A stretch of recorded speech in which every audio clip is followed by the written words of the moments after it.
so it's a little bit of a changeover's happening. Nice. Mm-hmm. Are you guys But we ready? got live. Yeah, yeah. Right. Welcome back, everybody. Episode 20. uh, Indeed. yeah, that's a lot of episodes. Welcome back, everybody. We may have Dale. He from last week. He may return. We're not sure yet. But you have Barry Sine Waves, of course, and Todd Mm-hmm. managing the graphics and whatnot, as well as Bread, aka Ben, will be joining us again. He's a quartz Welcome in, salesman Ben. from Pennsylvania. Thanks, guys. What's up? What's up? What's up? That's Episode. it. That's it. Selling mysteries up there. That's Let's right. do a let's do a quick rundown. Let's see, Ben. I guess I didn't catch your week. How's everything going on your side? Any neat synchronicities or any kind of, I don't know, neat energies you're feeling, or just kind of what do you got going on right now? Oh, so I was explaining to Todd right before you got here. Had a pretty neat week. Been tearing through Nathan's information on like integral frameworks and just more rundown of like the I Ching chart and your gates and everything. I learned a lot. Um, I was working on being more open and more responding this week. So like you guys said, I template for granite and quartz countertops, which is its own little That's wild pretty thing, cool. You showed being. me some pictures of that too, man. That stuff's epic. Oh yeah, some of it's crazy because that stuff's pulled straight from the ground, and as someone would say, that's just it's just countertops, but it's uh, rock made by by nature, by Earth, by God, and pulled straight out, and They're heavy as heck, people. man. I used to move those things. So heavy and so Yeah, cumbersome. You have to like, it's like Tetris pieces. You gotta like navigate through people's houses. You install that stuff.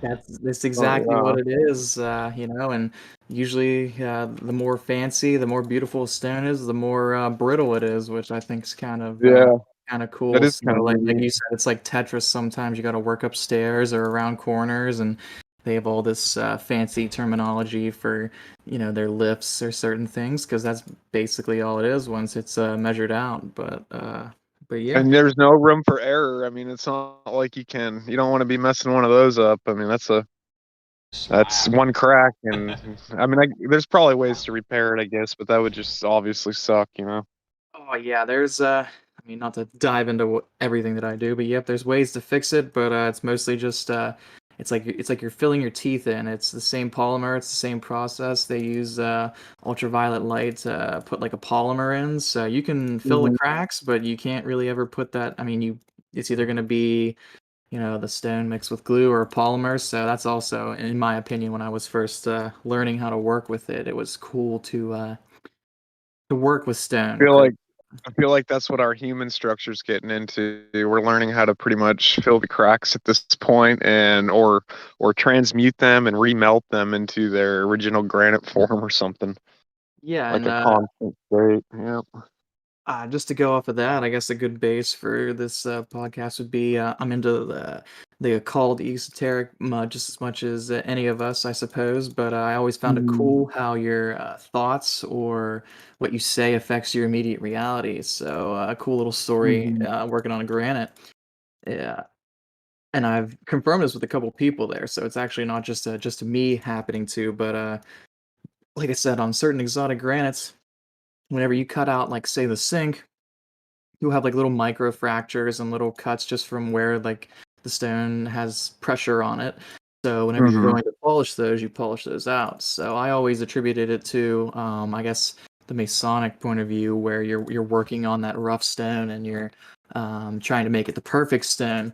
So I would always think of a problem that I was dealing with, and then go to town working on whatever I was working on, finishing the edge. And I found that I would do good whenever I was thinking and right, but I would do, kind of a bad job if I wasn't in the right headspace. So Right. Yeah. there was these really neat times where you would mark out all of the bad spots before you got started, and then just go to town. And there was this really cool granite. I think it's even called Galaxy Black, or it's Galaxy something. But one of the most beautiful stones I've ever worked with. But had them all marked out. I was working on one. I was making progress. I don't know exactly what my thought pattern was, but I knew I had like 3 or 4 more cracks to go. But I had like an aha moment about something I was doing in my life, and I ran my fingers around to like right where I had my tape to like picture them out, and the stone was fixed.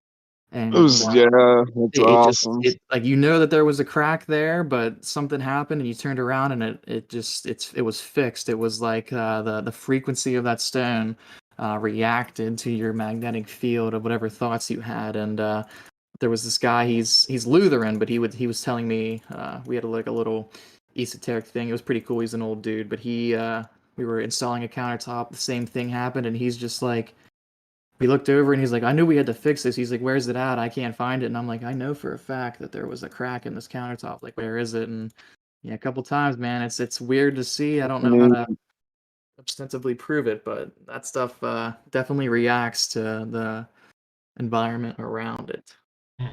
that's interesting. I like it too, how like you can kind of zone out, like, I don't know, doing the dishes or going on a run or driving a car across country, and it's like time just kind of, you slip out of it and you go into this space where, like you said, you've got some epiphany and these things are coming at you, and then you'll pop back into whatever you were doing, and it's like things have shifted. A lot of time's gone by. Like, I don't know. I've done that. And I find when I keep the human busy, I give it something to do. That gives me a little window to kind of slip away. I'm usually distracted with my mind and stuff, thinking what the human needs to do. So when I actually get the human there doing the thing it needs to do, I can, as the ego, I can take a break and keep the human busy, and then just kind of be a receptacle, just kind of absorb. And I don't know, I love slipping off. I mean, mine's a deep place in there. Yeah, for sure, for sure. Absolutely. Todd, what do we got going on your side, buddy? What have you been up to this week? Let's see here. Guess Sunday through Saturday there, you get into any trouble? No me. uh, um, no, it's been a busy week. Friday, Saturday, Sunday, I did events, vending, selling art, doing tarot, did a ton of readings. 10 is the number going on right now, which to me is Real, like completion. It's a finishing transition energy. we've been But seeing some 10 on our side too. We saw a lot of 10 today. It's very interesting. Listening to a Levette video, and she was going over 10 quite a bit as Capricorn, and how the two eclipses coming up, or the one coming up, X marks the spot right on the New Madrid pretty much. And how yeah, to that describe X, it. that 10, that cross, that's where Christ on the cross right there, and you've got pretty much Mars exalting in Capricorn, a very, a Oh, that bringer of explains light. it. Oh. So it's some 10 energy. That's good. Yeah, I mean, for me, that's probably the primary. I notice another thing that's really happening with a lot of people in communication. There's a lot of relationships, a lot of decisions, like a lot of, I don't want to say specifically relationships, but there's a lot of decisions that are needing to be made. And, Hmm. I guess if I can give general advice, it's be aware of what decisions you're gonna make, and don't be afraid to make some hard decisions, I guess. Yeah, that's a um, good way to say it. Because a lot of them, they're tough right now. I mean, a lot of people are facing life-changing decisions, a lot of moves going on. I mean, I thought it was just where I was at, but I guess the rent situation is a full bore national thing at this point, and everybody that's either stuck in a renting situation is pretty much their rent went up, or if they want to go move. I mean, it's just tough. People are hitting that. They're hitting stuff with schools, with not, either pulling their kids out or just facing stuff there, having to do. Yeah, it's a time of choice, man. It really, really is. I had it just right before the podcast started here. I was listening to a Steiner, and I was listening to a lot of the Mystery of Golgotha ones kind of over the last few days. And just to kind of segue from free will right there, he was talking about something and it just hit me like a brick wall. He said that love requires free will. And I thought about that like for a quick second. I was like, wow, I've been in such a state of that love is eternal and love is the ultimate, trump card, or the ultimate energy that is just that bursts everything, the parentless, I guess. And then I sat there and I was like, well, if you can't have love unless you have free will, that would put free will right there kind of in that trump position. Amy reminded me a little later that, well, because I asked her, I was like, well, what does free will require? And she said love. So I was like right back at, oh shit. But I don't know, man. Like you said, choice right now, is a huge thing. And we sit in a slice of existence where we choose. That's a real special, if not the most ultimate position to be in, is to be the choice maker. I mean, you're the one building essentially the seed, and it's not your job to be the growth of the seed, but it's your job to pack the seed with how it's going to grow. And that's pretty crazy. Oh wow. I think that's what's at stake here. I mean, I think that's why we are under such Breaking up. attack. I think that's why they try to hide. Am I breaking up? You just shut your podcast down, huh? It's not on. Oh, You're right. Amy came around and she's got a crazy field, so she's got to go sit 20 feet away. What? Is that a little better? I'm Yeah. serious, man. That's Like it wild. happens to people when they're talking on the phone. Like she'll come up and it'll like, Mom, you got to go away. I can't hear them. Oh, Like, Magnetic yeah. field is I intense. do that Lights sometimes. lights go out. What's in the stores? The alarms go off every time she goes through like she's stealing something. She's a freak, man. Wow, that's awesome. Um. But Superpower. Anyways, so we got free will in a real powerful position that I really overlooked. I knew it was special, but to have love needing something, that's insane because all I could ever see was love birthing the logos. And I would just sit there laughing at intellect and mind, how it thinks it's sitting in all this glory as the creator of all when, it was a gift from love, was the logos. And now I look at love as a offshoot of free will, a path off of free will.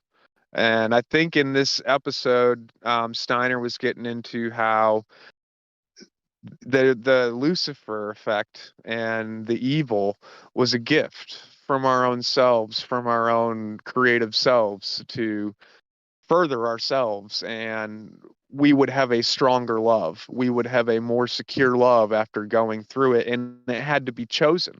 We had to show we actually couldn't even get love without choosing it, because forced love isn't love. That's something different. That's just the way it is, right? I mean, you can call it whatever you want it, but when you have a choice, that's when you actually you get the creative act of love. So I don't know. I just wanted to obviously share that epiphany real quick here, but I think yeah, one you of the guys tell me, what things does that resonate with you guys there? I mean, Go oh ahead. Go ahead, oh Ben. thanks. Yeah, so that actually fits really well within what I was doing yesterday with a Nathan, and as some people would really say to me, I just always say that I'm like a simple farmer. So you reap what you sow, and what you were saying about love and free will and the choice, like we can always choose to love, and I think like what as going off of what you were saying with the Lucifer effect, like the eyes, the great deceiver. If you look into mhm. Lucifer the Sigil, like the eyes are the great deceiver. You see what you see, and sometimes it's not. It doesn't produce very many easy choices to love, but Right. you feel with your heart and you go, okay, what's the outcome to this? Like, what way can I choose? Like, how can I choose to react instead of having like an A B choice of I have to do this or this, where A would be I'm helping myself out, but not showing love to that person. I'm loving myself, but not that person. And B would be I'm showing love to this person, but not myself. Hmm. I think you really got to, condense that into, yourself and go, what is the actual love choice? Like, what is love actually look like if your eyes don't see it? Um, but also going off of that, I was doing a session with Nathan yesterday, where we were doing the 3-2-1 writing process of thinking something or like a person or an emotion and like talking with that. And mine in my dreams, there's this figure that always comes out right whenever I'm really close to achieving lucidity, or if I am lucid, I'll either go to either point A or point B, and it all leads back to this person with, like, I would say orangish goldish skin and always like red eyes that just stands there and is very stoic and very exuding power. And I was doing this writing exercise yesterday, and like I attributed it to what Ra would be, like the sun god Ra. And as I was talking to this, version of myself, but this version of me out of it, it was like, I am the sun, I cast shadows. There's a time to reap and a time to sow, and just know that the sun's always watching. And while I had associated depression and guilt or anger even with this as I was seeing it in my dreams, it still came to show me a really good realization that, like, that there is something out there where you can choose to not have those feelings like that. Like, you can acknowledge that they're there, but then choose to act differently. Because if you're planting seeds, if you're talking with people like we're doing here, we're planting seeds, and with the intent of love, with the choice that what we are saying is, going out with love to help people to further something.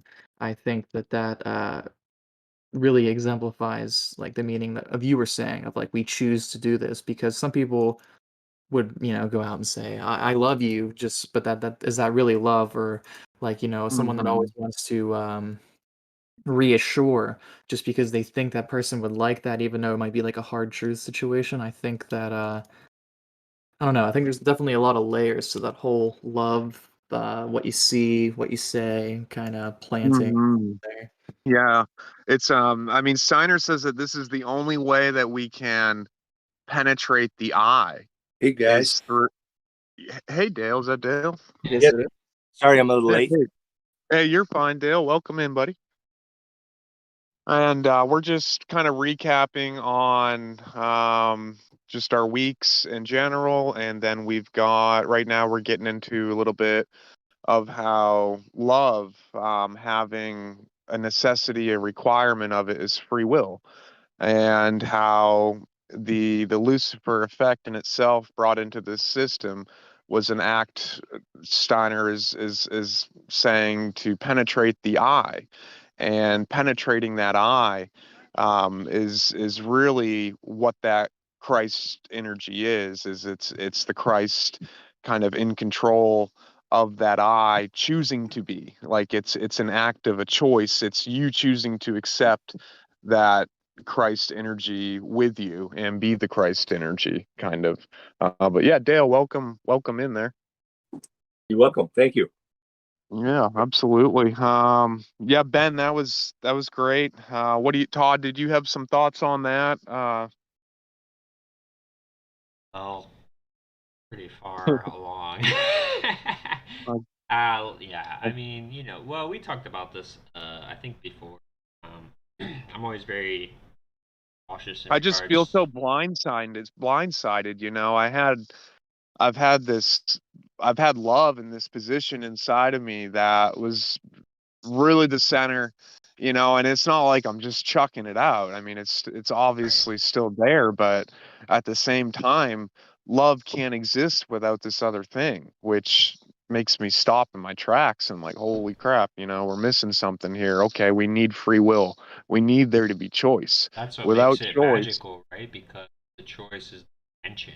So You set the Right. intention to say, hey, like, I care about you. And to me, I get a little frustrated with, like I say, language is a, I find language really frustrating here because they love willy nilly, you know, and there's a point where like you just, I've been in relationships where you say love, but it's almost like you're just saying it as like a, you know, like a just tokenized. It doesn't Cultural actually, it's not norm. that it doesn't Yeah. mean anything, right? You're saying it to sort of fill a quota, right? Whereas practicing actual compassion, like me, it should be goes without saying type stuff. Like, just show it, just do it, just live it, like Right. be love. It's like how you choose to receive gifts in your life, Todd, is a good expression of you take it as a very meaningful act of love. You know what I mean? It's a Yeah, well, everything. I mean, you know, how you are, how right, you respond in relationships, like just the exchange of energy,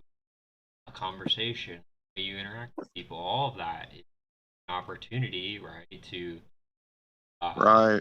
you free will, right? How you're gonna It's be. all a choice, right? Because you can choose to listen to them. I mean, it's all, or you can zone out. I mean, it's the whole aspect of it, like you said, trading energies right there. I mean, is essentially you're choosing to do that. Yeah, You do it because you care. You do it because you have genuine, you care about it. It doesn't bore you. It's something that that excites you. It's something that's maybe a mystery for you. I mean, I don't know. I think even in this like day and age, just with like the instant gratification of like cell phones and like the ability to always just like look at your phone and like I find it kind of weird how I'll be talking with someone even older or someone in my age range about something that I know that they care about. It's not necessarily that they're trying to be outwardly rude. They can say, "Hey, I'm busy," but they're still like on their phones and they have the ability to listen to you, but of your mind, it's like, are they actually listening? Like they can understand what I'm saying. They can like re-say it. But I think as going on of what you were saying, if someone can sit there and just engage with you and just have that mutual understanding of like, hey, you're you, I'm me. It doesn't really matter what we say. We're here. We're now. And I think that Hmm. is love. Just being open to the other person, open to what they're doing, and not, having that full attention, I guess, would be a better Right. word. That full radiance instead of maybe like a little Right. turned off, sheltered view or something like that. Absolutely.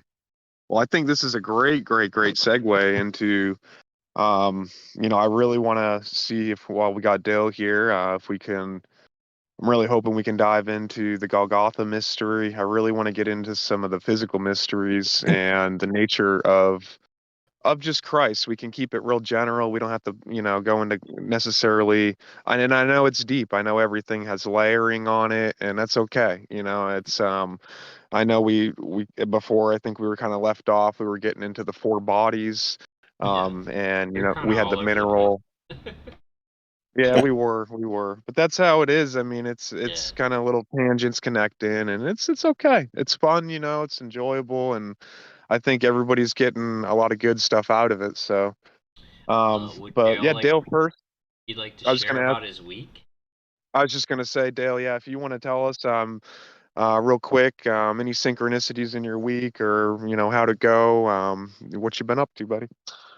Yeah, yeah, my week's pretty. Being retired, I got my rhythms back, so I've been getting more of the lectures read for the next book. I'm working on a book called the Festivals and Their Meaning, which is a compilation of lectures, Ooh, kind of jewels of Steiner's that cover Christmas and uh, what is it after St. that? John. Easter, yes, and then Yep. Ascension and Pentecost, and then Michaelmas says. But there's other festivals, but those are the ones that are covered in this book. Is So that Mike Hyel right there? yes, it's it's something celebrated in actually right in England in many places called Michaelmas, which is September 29th of Oh, every okay. year. Yeah, yeah, and yeah. That's pretty So awesome. and Steiner really brought that festival. He wanted to bring that festival really into focus because Hmm. the whole idea of Michael and the dragon. And this picture of the dragon, we could say, is the materialistic culture of our day the way technology is created and then sort of takes us over in so many ways, right? And what are we going to do? How conscious are we going to be in relation to that, or are we going to let it really just overwhelm us like a tsunami?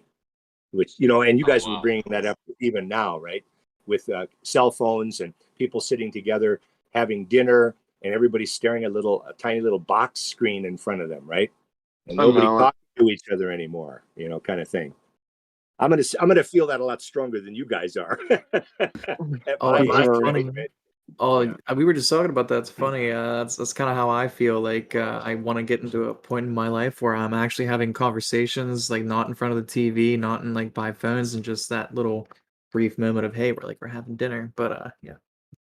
Sure. I mean, I would hope so. I mean, for you that have families, you would think that would be the supreme time in the day to share your day, share the day of your kids, sharing their day with you and you with them, and practicing good communication and articulation and speech and conversation. And can you imagine how educating that is for a child who has a real serious experience of that? Not somber and overbearing, obviously, but really rich. You know what I mean? How educative They're that absorbing that. Absolutely. Yeah, I think so. I mean, I didn't really have that, but we were talkers anyway. But it's really great you mentioned the tidal wave. Before you got on, we were talking. I do tarot readings, card reading, but the energy of the week has been 10, and it's a finishing energy. It's a transitional energy, and I've explained to people, if you don't make changes, right, like Neptune, Uranus, Pluto, they're gonna change you, and you don't want them to change you necessarily because you're probably not gonna like it, and that's the tsunami. You're gonna get washed under the current. You don't want that. Yeah, that does fit nice, doesn't it? Yeah. And if you think of episode 20, which is the double X, so 10-10. Yeah. Yep, I was actually looking that up. Based on the 20th episode, I guess the theme that would play out in quantum theory or integral theory would be the judgment, which is a card of rebirth, absolution, intercalling, just judgment. So I think that's probably a very good theme, and it's double tens. So Right. yeah. And look at the letter. Look at the X kind of, as almost a T, and you've got the twin T's right there, which is a 20. I always think of having that twin or that twin energy in there. I always think of the human signs. I always think of the mutable signs, really, like the Gemini, the twins, and then you've got the mother and child in Virgo. I don't know. It's like you said, it's a duplication process. It's almost like I see 10 in itself as perfection, as the 1 and the 0. So we've pretty much got everything covered right there when you've got the pole and the circle. So you've got the circle and then you've got a straight line to divide it in any way that you want. And yeah, it's that alpha omega. It's, number 10, double, doing it again. Nice. Well. Yeah. So dig into Golgotha. Where do we even start? I don't know. Is there an elevator pitch for that type of? Right. One of the things, if we wanted to, when we were talking about the 4 bodies, we talked a little bit about how they're used in Waldorf education. When we see this unsheathing of each of the bodies at 7 and 14, right, and 20 and everything. But there's the other little things that are fascinating. I don't know if you know these. Steiner, when he talks about people falling asleep, he says, well, a clairvoyant seeing a person falls asleep sees their astral body and their ego separating off from their etheric body and their physical body, which remain in the bed. And that literally is what sleep is to a clairvoyant. That's what they see happen. And then you are unconscious. Well, of course you're unconscious because your consciousness, which is your astral body as such, right, is absent. Right. It's gone out. But then, of course, he then continues with, as a clairvoyant, seeing what those bodies that have left are doing. Yeah. And all of a sudden, that darn sleep, God darn it, here I am 60 years old. Well, how long is Dale laid in the bed if he's 60 years old? How long did I lay in a bed, guys? Unconscious. How long did I lay in a bed if I'm 60? third of your life. About 30 years. 20 years of your life, guys. 20 years, yeah, about 8 20 hours. Okay, years of your life you laid in a bed. yeah. Think about that. Think about that. I mean, it really kind of blows your mind. But Steiner says, oh, no, you see, because what's happening, one of the things, there's many things, again, happening. One of them is that, and you were talking about free will and love and all these things, is every action that you did while you were awake created a moral substance that's eternal. And what happens is your astral body sort of works that into the spiritual world in a way that stays connected with you until you die. And you could think of it as like weaving a tapestry of kind of the moral quintessence of your day. Not every single thing, right? But the moral meaningfulness of moments that occurred, et cetera, right? And so you're busy doing that. So it's a very essential part of your growth and development as a human being, which we can maybe get to as we're moving toward Golgatha. But so that's interesting, right? I mean, that was amazing to me. Rather than, oh, shoot, I just lost 8 hours again, was, oh, no, this is part and parcel of the whole human drama of living a lifetime. I love sleep. Oh, I'll be darned.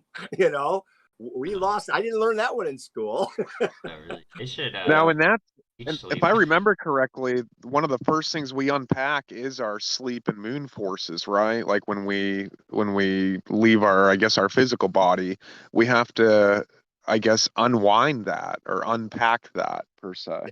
As Steiner describes it, okay, so what happens is right after you die, okay, now let's talk about death, because we talked about sleep, where the astral body and the ego separate, but the etheric body, the body, and the physical body stay in the bed. When you die, of course, all three of those bodies leave your physical body.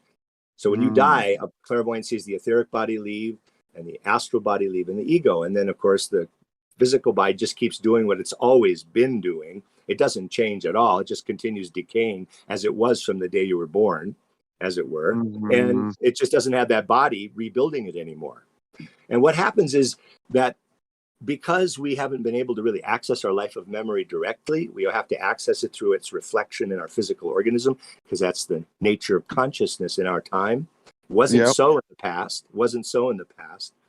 That body, think of it now, that body is freed from building the physical organism up all the time. It's just slavishly attached to it, building it up, and all of a sudden death occurs, and it's freed from that. And I've always said it this way. It's sort of like your etheric body turns around and pours all of its forces into the ego. And when it does that, we have a phrase for that, because it happens to people in certain shocking moments of their life. Your life passes before your eyes. Okay. So your life passing before your eyes are these super 3D, ultra high res, what words do we have, right? That from the moment you die till the moment you were born, backwards like that. Not even backwards, just like a panorama. And I'm going to fail in the description of it. And you mull that over for about 3 1/3 days. Okay.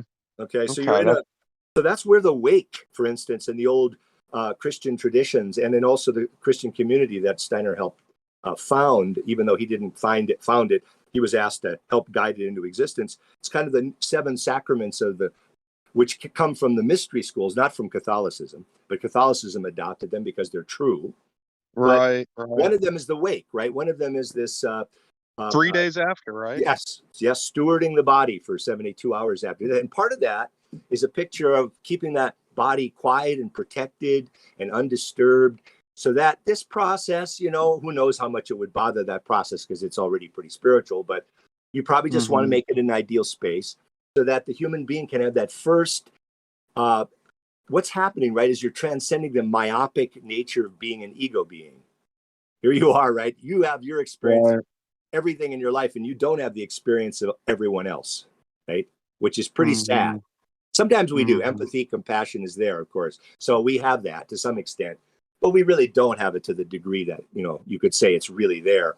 So anyway, that first step of those 3 1/3 days of that, then your etheric body, except for a certain essence of it that is karmically kept for your future karma, dissipates into the cosmic ether.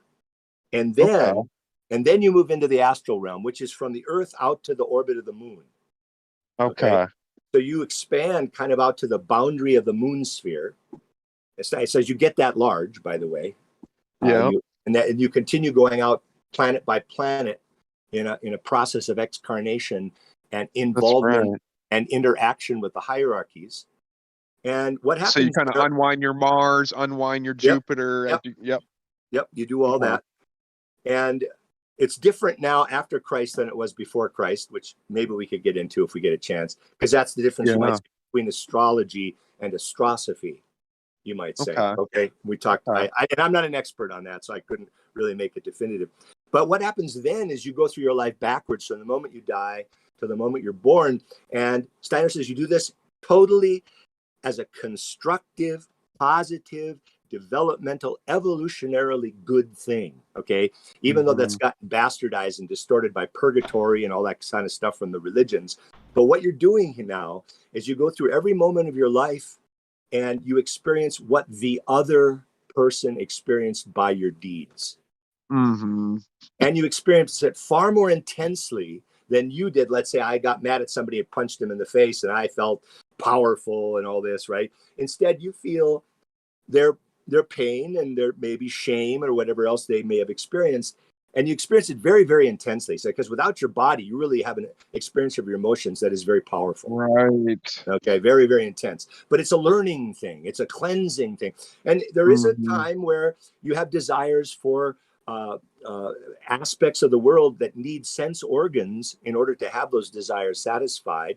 And because you do not have those sense organs anymore, and depending how you've developed in your life, how you've ennobled your desires while alive, you do go through a time of kind of a burning because you don't have the sense organ to satisfy taste. You don't have the sense organ to satisfy hearing and seeing and, all these other things, right? And that has to be burned away. That has to be shed for the next stage of your unfolding. I mean, it just makes kind of common sense, really, when you It start. really does. It If you really does. exist at all after death, you can't be a human ego entering into relationship with the hierarchies. They would just be, Right. oh, Jesus, who the hell are you, man? Right. You get You're so slapped. sullied. Yeah, you're so sullied by a human experience. I mean, it's in it. I don't mean that in a bad way, but so anyway, so that process is, again, I just wanted to point out this wonderful framework that Steiner gave of a physical body, etheric body, astral body, and ego that really, I'm sorry, it just explains so many things in the world with such elegance. It shocks you. It just shocks you. And So people this is almost so can't at exist. death. The Pardon? etheric body is the only time it really separates from the physical is at that moment of death, right? Well, people that have had their life flash before their eyes, though, right? Right. Okay. So Those are I moments see. where that happens quickly in a shocked way. People that have had operations and have, died and seen themselves over their bodies and all these things. Right. So again, these things happen. And the thing about it is, okay, let's take this. Okay, so what happened in the ancient initiations? Because in the ancient times, Steiner said, all civilization was guided by the spiritual experiences that were had by initiates in the mystery schools. Yep. So what would happen is they would go into the spiritual world, they would have experiences, and they would bring back knowledge that would be shared in the communities that would guide them in their next steps as a civilization. Isn't that amazing? Yep. It's crazy, huh? So how did that work? Well, here's how Steiner said before Christ, this is how that worked, was that you had usually 12 masters, and they would be around a person who's been very, very meticulously and carefully prepared for spiritual experiences. They'll be laid almost in kind of a coffin-like thing. And then these guys, because of their clairvoyance, they could really attach themselves, to this person's activity. And then they would help to draw out the etheric body as far as they possibly could. And now the reason they had to do that is the only way we can remember anything in spiritual experience is when our astral body is able to imprint, like seal wax, is able to imprint on our etheric body and experience, because that's where our memory lives. Our memory lives in our etheric bodies, right? On that imprint mechanism. Okay. Yeah. Okay. So we have all these spiritual experiences when we're sleeping, but because our etheric body is not there to be impressed into by our we don't remember body, it. Yep. we don't remember anything, but it's there. It's still real. It still exists. It's just that you don't find out about it until after you die. Is that why you pick up things when you have to wake up, maybe go to the bathroom, and you just remember a blip of your dream, probably because your astral body was coming back to get it to move, obviously, your animal movement desire, I desire to go to the bathroom. So they were connecting, and you were real quick a little bit, Yep. able to kind of almost imprint it. You know what I mean? And in Steiner book, Knowledge of the Higher Worlds, he talks about what happens when you start doing, because after Christ, this whole thing is different. What happens when you start developing yourself, and he calls it when the continuity of consciousness begins to occur.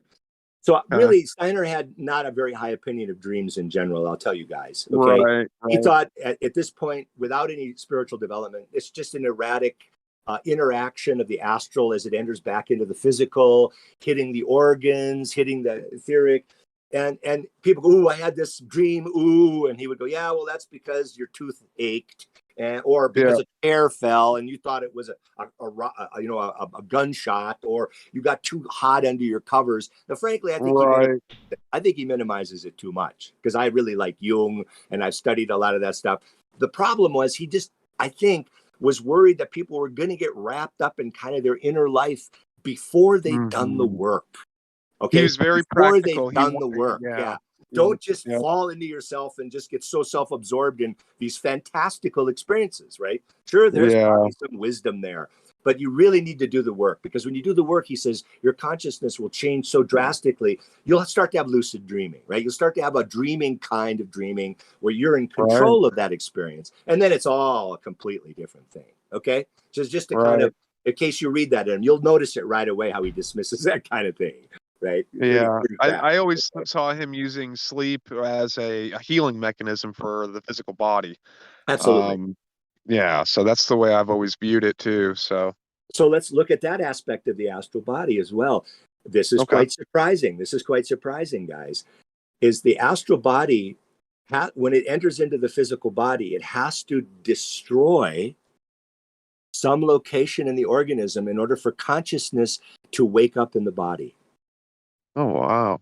Astral forces are actually forces of destruction. Birth and pain. And the opposite of the life forces of the etheric body. So it goes in and it creates a loci of destruction. And in that destruction, you wake up. Wow. That's a hard one. Most people, new age, ooh, consciousness, ooh, Well, yes, it is all part of the plan, but it's a heavy story. It's a heavy story. Right. So it has to leave. And when it does to energy, it's beautiful to see the etheric body, because it's like plant life just sort of sprouts in it, because it's relieved of the astral forces, and it really goes back and starts working on all the damage that the astral forces were doing in the organism, but for our development, right? All that stuff is what's a lifetime for anyway? I wasn't planning on living forever, kind of thing. So to speak, right? Until they get the injections, or Kurzweil works it all up for our singularity and we get incarnated in machines someday. Oh, what fun. Right? God. Nothing's more evil to my mind. But so anyway. I know. Go be the Borg, man. You already seen that. Those realities have already existed, Got Star Trek and all the hive mind crap. Like, I don't know why you would want to do that. Yeah. Ants. There are a lot of people. Go be an ant. Because, sorry, go ahead. Oh, no, go ahead. Just ranting because I don't want that reality. It's terrible. I don't either. But really think about it. If people have actually become completely convinced that there is only the material world, then you would want it to go on forever. Think how horrible that is. Think of, it doesn't matter if they don't know the spiritual exists, because, when they die, they'll find out maybe. Okay. But no, human beings, the creators on the planet, we could come up with a way to keep us here forever. And Steiner says the minute we do that, we will be cut off from the spiritual world forever. That's what will happen, because it really exists. Okay. You know what I mean? And so all these people trying to do that, and the most moral people you can imagine, to them, someday, sigh, wistfully said, right? Yes, someday we'll fix it. We'll never die again. And we'll stay here forever. In matter. Whew, that's a wild one, man. That's we crazy. Love it. That's in there. Don't forget it. So anyway, I wanted again to give you these fascinating tidbits, and that's all they are, of Steiner's hundreds and thousands of lectures on what these bodies are doing. Okay. It's like you got to send the astral out to play while the ether gets its vitality plant body going. It's I Yeah, see the remember, number it's one creating these as the, moral. Yeah, it's also cementing all your moral deeds. It's preserving them and forming them and shaping them for your death, so that when you yes, die, you'll grow through that. So it's yes, you know, I say destructive simply because when they hit the etheric, that's what's going to happen. But they're not either. You know what I mean? They're the forces that come from the stars, astral, right? They ray in from the stars, and they're an absolute blessing. right, right. I mean, blessing means it's only good. Well, yeah, but that doesn't mean it's not going to have to destroy in matter in order for consciousness to Mhm. arise in matter, right? You know what I mean? That's Right. If not you're going to have not an creation, easy you're going to have thing. destruction. Yeah, that's not an easy thing to have consciousness No, arise in matter. You know, it's think about not. animals that have less and less consciousness. How much more powerful their life forces are. Some animals with hardly any consciousness at all are able to grow their limbs back. Yeah, that's I nuts. understand if you were really, if your life forces overpower your consciousness forces, you fall asleep.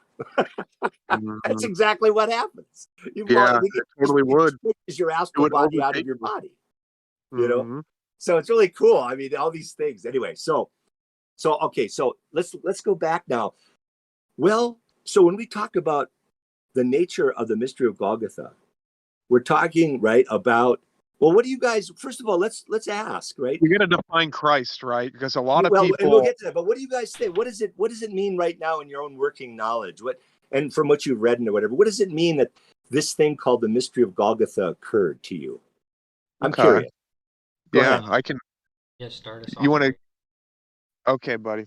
So I pretty much got a deep physical mystery of what I see is I see the Christ story as a multi-dimensional story, first of all, and I see the story aspect of it as not its strongest aspect. I see the ability of it as a living word, as what truly is the true purpose of the nature of the Christ. And it's it's almost like I take the Christ almost as the book of John for me is the best exemplar. It just goes right to the I am, and it's really talking about the true ego. So in a way, there is one point that causes the duality of the image.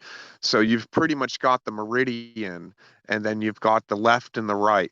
So the story of the Christ, the story of Golgotha, is the story of the center, and it also matches with the crystal, which is the Christ doll, and the skull is essentially our crystal, and this is our sun, this is our Christ, and our when we look at the head in general, we're looking at something that, like a crystal ball, takes in light from its environment around it and focuses it so that we can have logos, order, and structure and whatnot.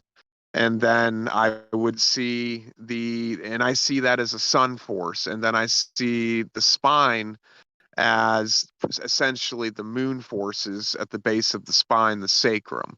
And it's an opaqueness where it catches the light, causes a reflection, and builds the body of Christ. So, Golgotha in itself, there's so much to it that um, for me, I mean, to just give a couple sentences of I think it's this or that, it's incredibly difficult, as I'm sure it is for all of us. But it's going to lead to the essential natures of the physical mysteries of the body, getting the getting the physical body to operate in a certain way that connects all your bodies so that you can penetrate that ego, really entering the realms or letting and inspiration and intuition kind of flow. I look at the area of the stars essentially as Libra cardinal air as a very big, story to this. It's the hydrogen, it's the high dragon. And then we've got Pegasus as the long-term memory. So we've got the imprint that's stored in everything, like we were talking about, that the experience holds the information. You just got to go do the experience and you unlock the information. So the Christ is living word, and that's essentially what it is it's not about talking it, believing it, it's about doing it. It's essentially the story of Golgotha for me is living the example that Christ lived. He said, "You call me your Lord, but you do not what I do," because he's a Lord of doing. That's Yeah. essentially the nature of the Christ for me. Very cool. Very, very cool. Other ones? Ben, you want to jump in?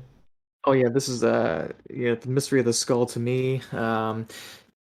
Where I'm at, it just kind of means to me like they talk about the Christ oil, the chrism, and oil that's excreted from our like physical spine. That to me, there's magnetic and electric, and then to me, like you have your electric vehicles, which would be your blood, which have some magnetic properties down to it, but then you have your like chakra channels, which would be like the magnet, like the channels going up your spine. So then you I like have that. those, and to me, as you work on things around you in your physical space as a body, as a one, you're collecting that energetical data, that memory, as well as producing it in your own body from just like how your memory imprints on your cells, like from blood.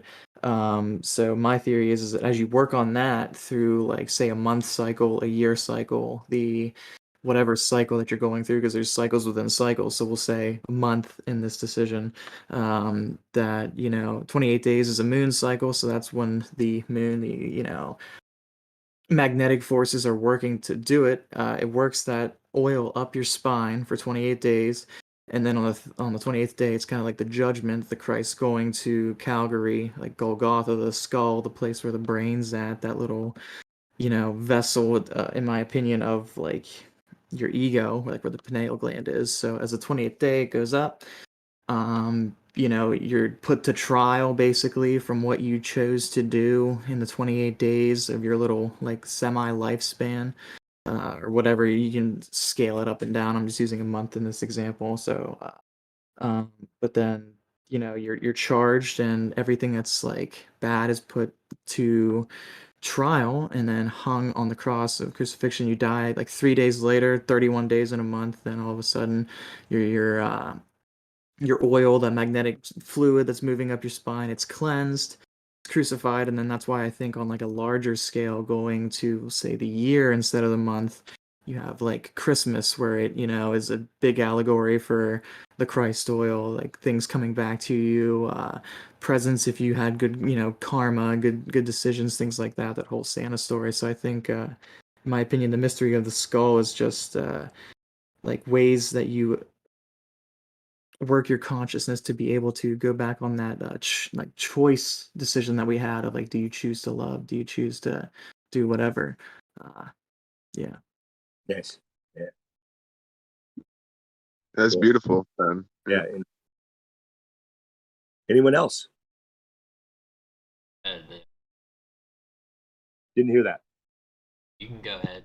I honestly, So, I only know it's the skull, and I'm googling images, and there's like okay. apparently the mountain looks like a skull. Apparently, there's an aerial view.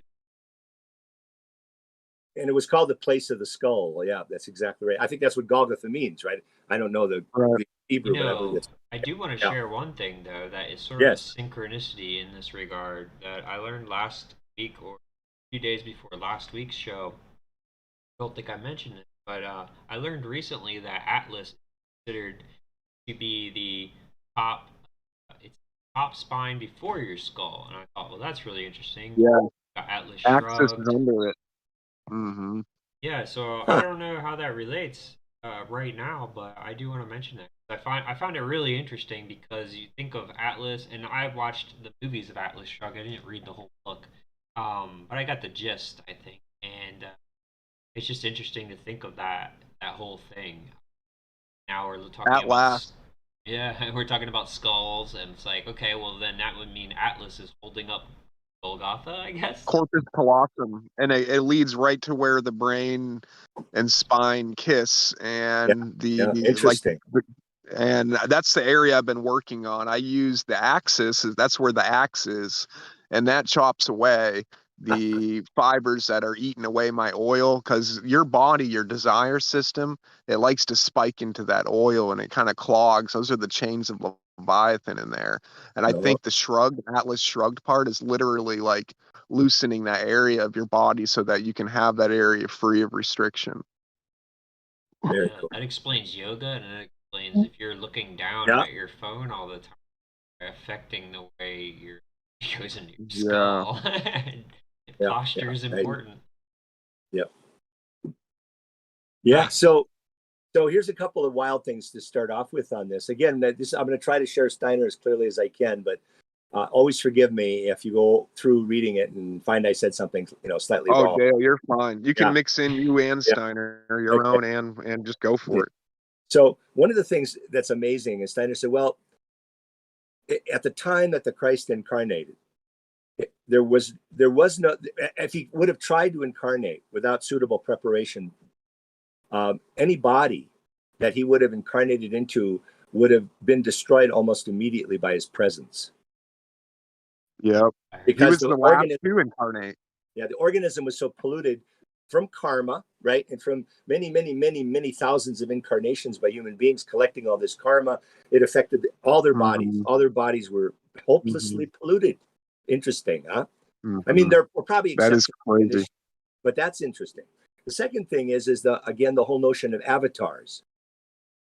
And you guys, right? Now, Steiner goes into a wonderful, unfortunately, I think they were not very good stenographic reportings of the lectures, and they're just so fundamental, called the Spiritual Principle of Economy. And they're collected works 109 and 111. I don't know which one it is. And in there, he talks about a number of things about these bodies that we have, and also about in history, way in the past, when our bodies were very different. They were farther out from our physical body. So our abilities, our consciousnesses were very different and everything. But that higher beings would incarnate into them. And through those incarnating, they would incorporate into the astral body, say, or they would incorporate into the etheric body.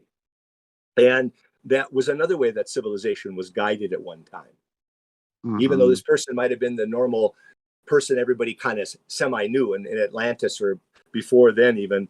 I don't know what that even means, because I don't know what individuality was like then. It was very, very, faint, you might say. Right. But anyway, so this avataric thing was happening more and more in terms of getting closer and closer to a complete incarnation, we could say, etc. Okay. So then we get to this problem. We go, well, we've got these four bodies.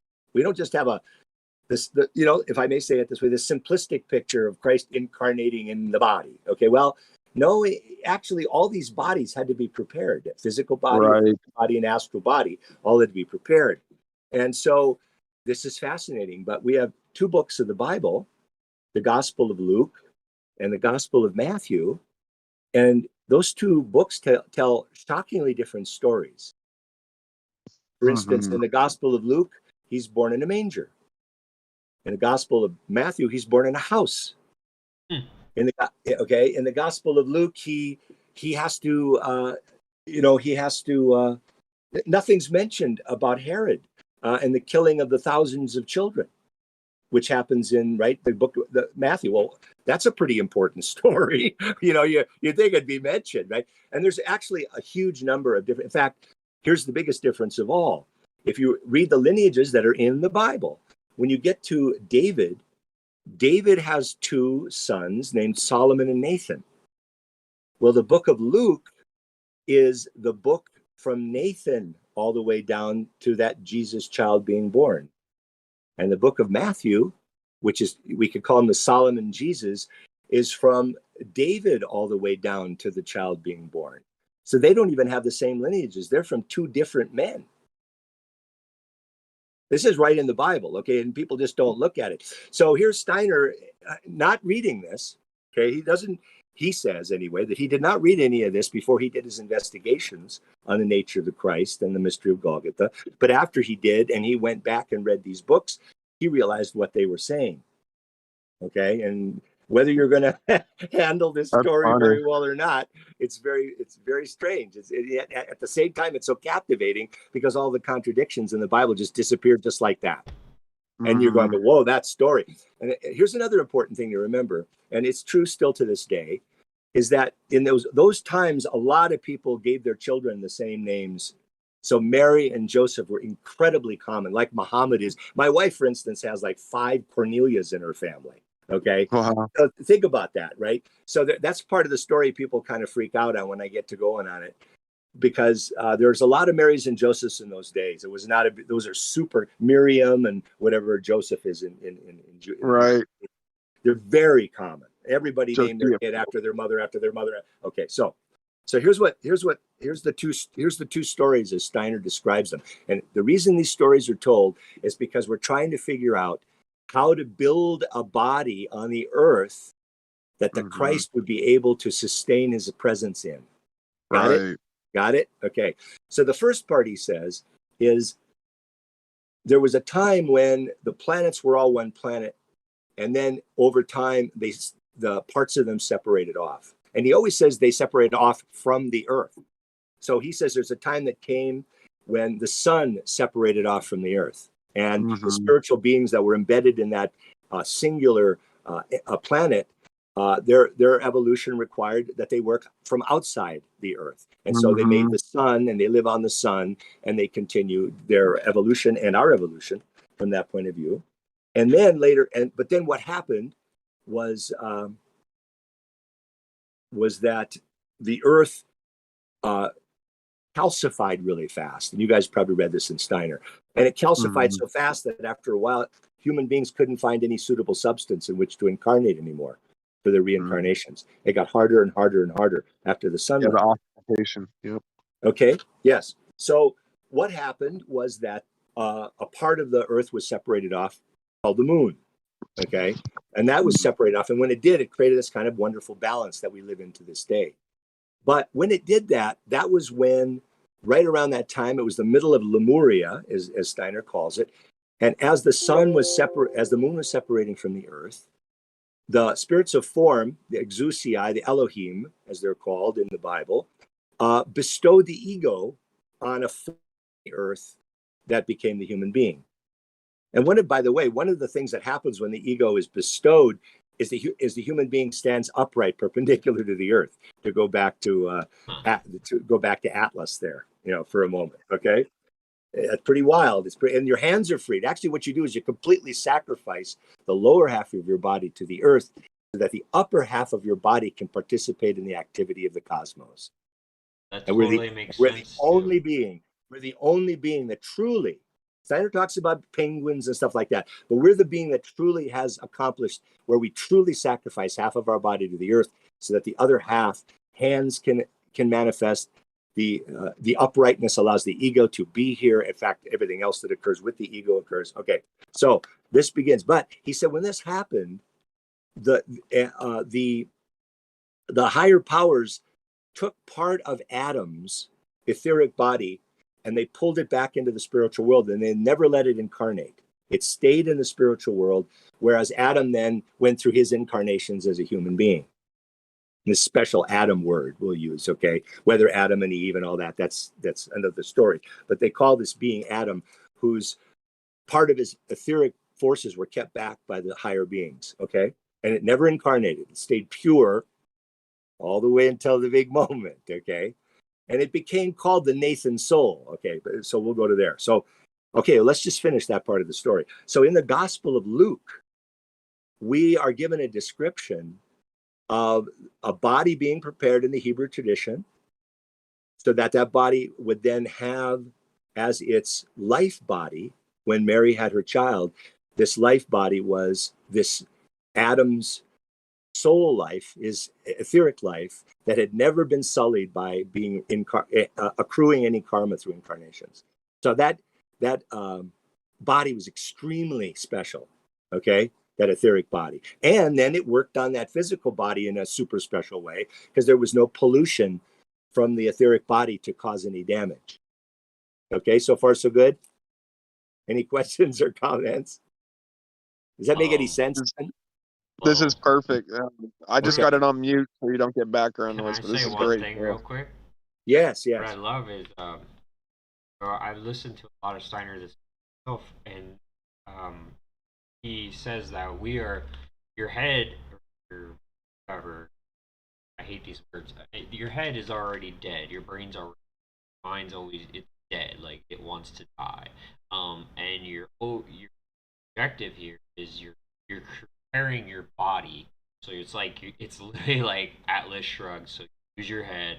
You when you change when you transition to that next thing, you take your body. So I would say that means in all states, right? Um, that's just how I'm seeing it. Like Okay. because it again it goes right back to the balance and the posture and the spine and how you're treating your body. Yep. Awesome. Yeah.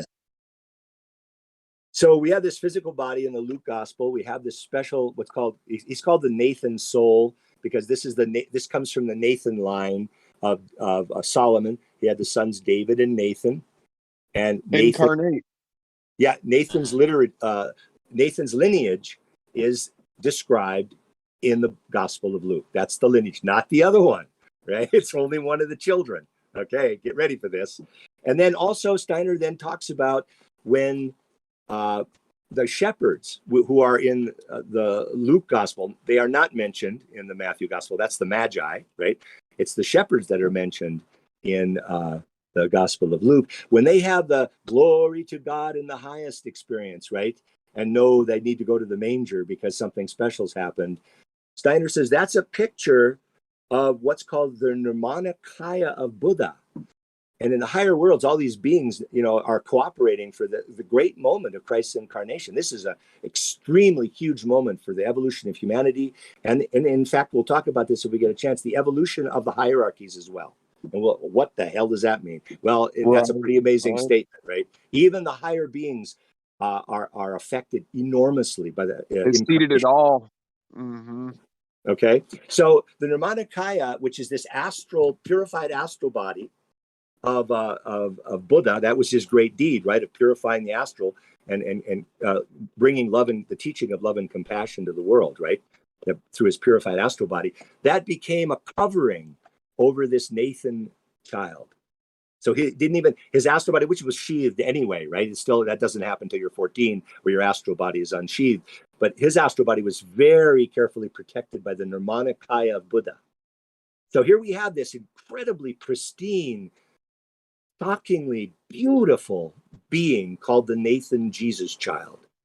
Okay. And Steiner said if you had met him, he was very simple as he grew up. He's very simple. And yet everybody just loved him. And when they were around him, there was peace and love just exuding, just emanating from him around him to people. But he seemed simple to them. Okay. It was as though he was a simpleton, right? And again, he's giving us kind of one picture of him. Okay. Now, let's now go to the Gospel of Matthew, the David line. Okay, in this line, we then have this body prepared in the proper Jewish way, the proper Hebrew way, and then Steiner then talks about the greatest initiate that has ever been on the earth, that saw the Christ coming from the sun around 8 or 10,000 BC. His name was Zarathustra, as you all know that name. And he spoke of the Ahura Mazda coming from the sun. So he already was having an experience of the Christ coming from the sun. And because of his initiation, his high initiation, he stayed connected to this being. And when he died, in this Principles of Spiritual Economy lecture cycle, Steiner talks about very high initiates when they die, they have so worked on their etheric and astral bodies that those bodies do not dissolve, that they stay in the earth sphere and are often taken up by people in the future, right, due to their karma.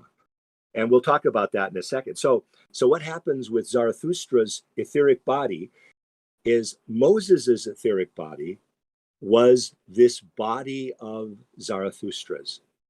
And this etheric body carried all these memories of the creation of the earth in the beginning, in Genesis and in the Pentateuch. All that stuff comes out of these cosmic pictures through the initiate Zarathustra.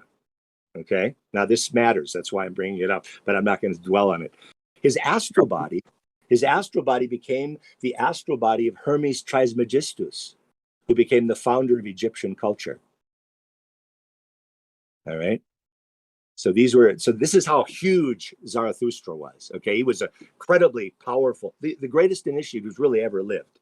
Okay, so he then becomes the incarnated ego in the Solomon Jesus child. So there are two different Jesus child, born about 6 or 8 months apart, that are born. Okay, and his ego, is very powerful. Okay, so here we have these two Jesus children. They kind of know each other. Their parents actually are all named Mary and Joseph. That's neat. Not a So big there was deal a in those days. double. Yeah. So then something special happens. Steiner says in that time, puberty was at 12 years old for males.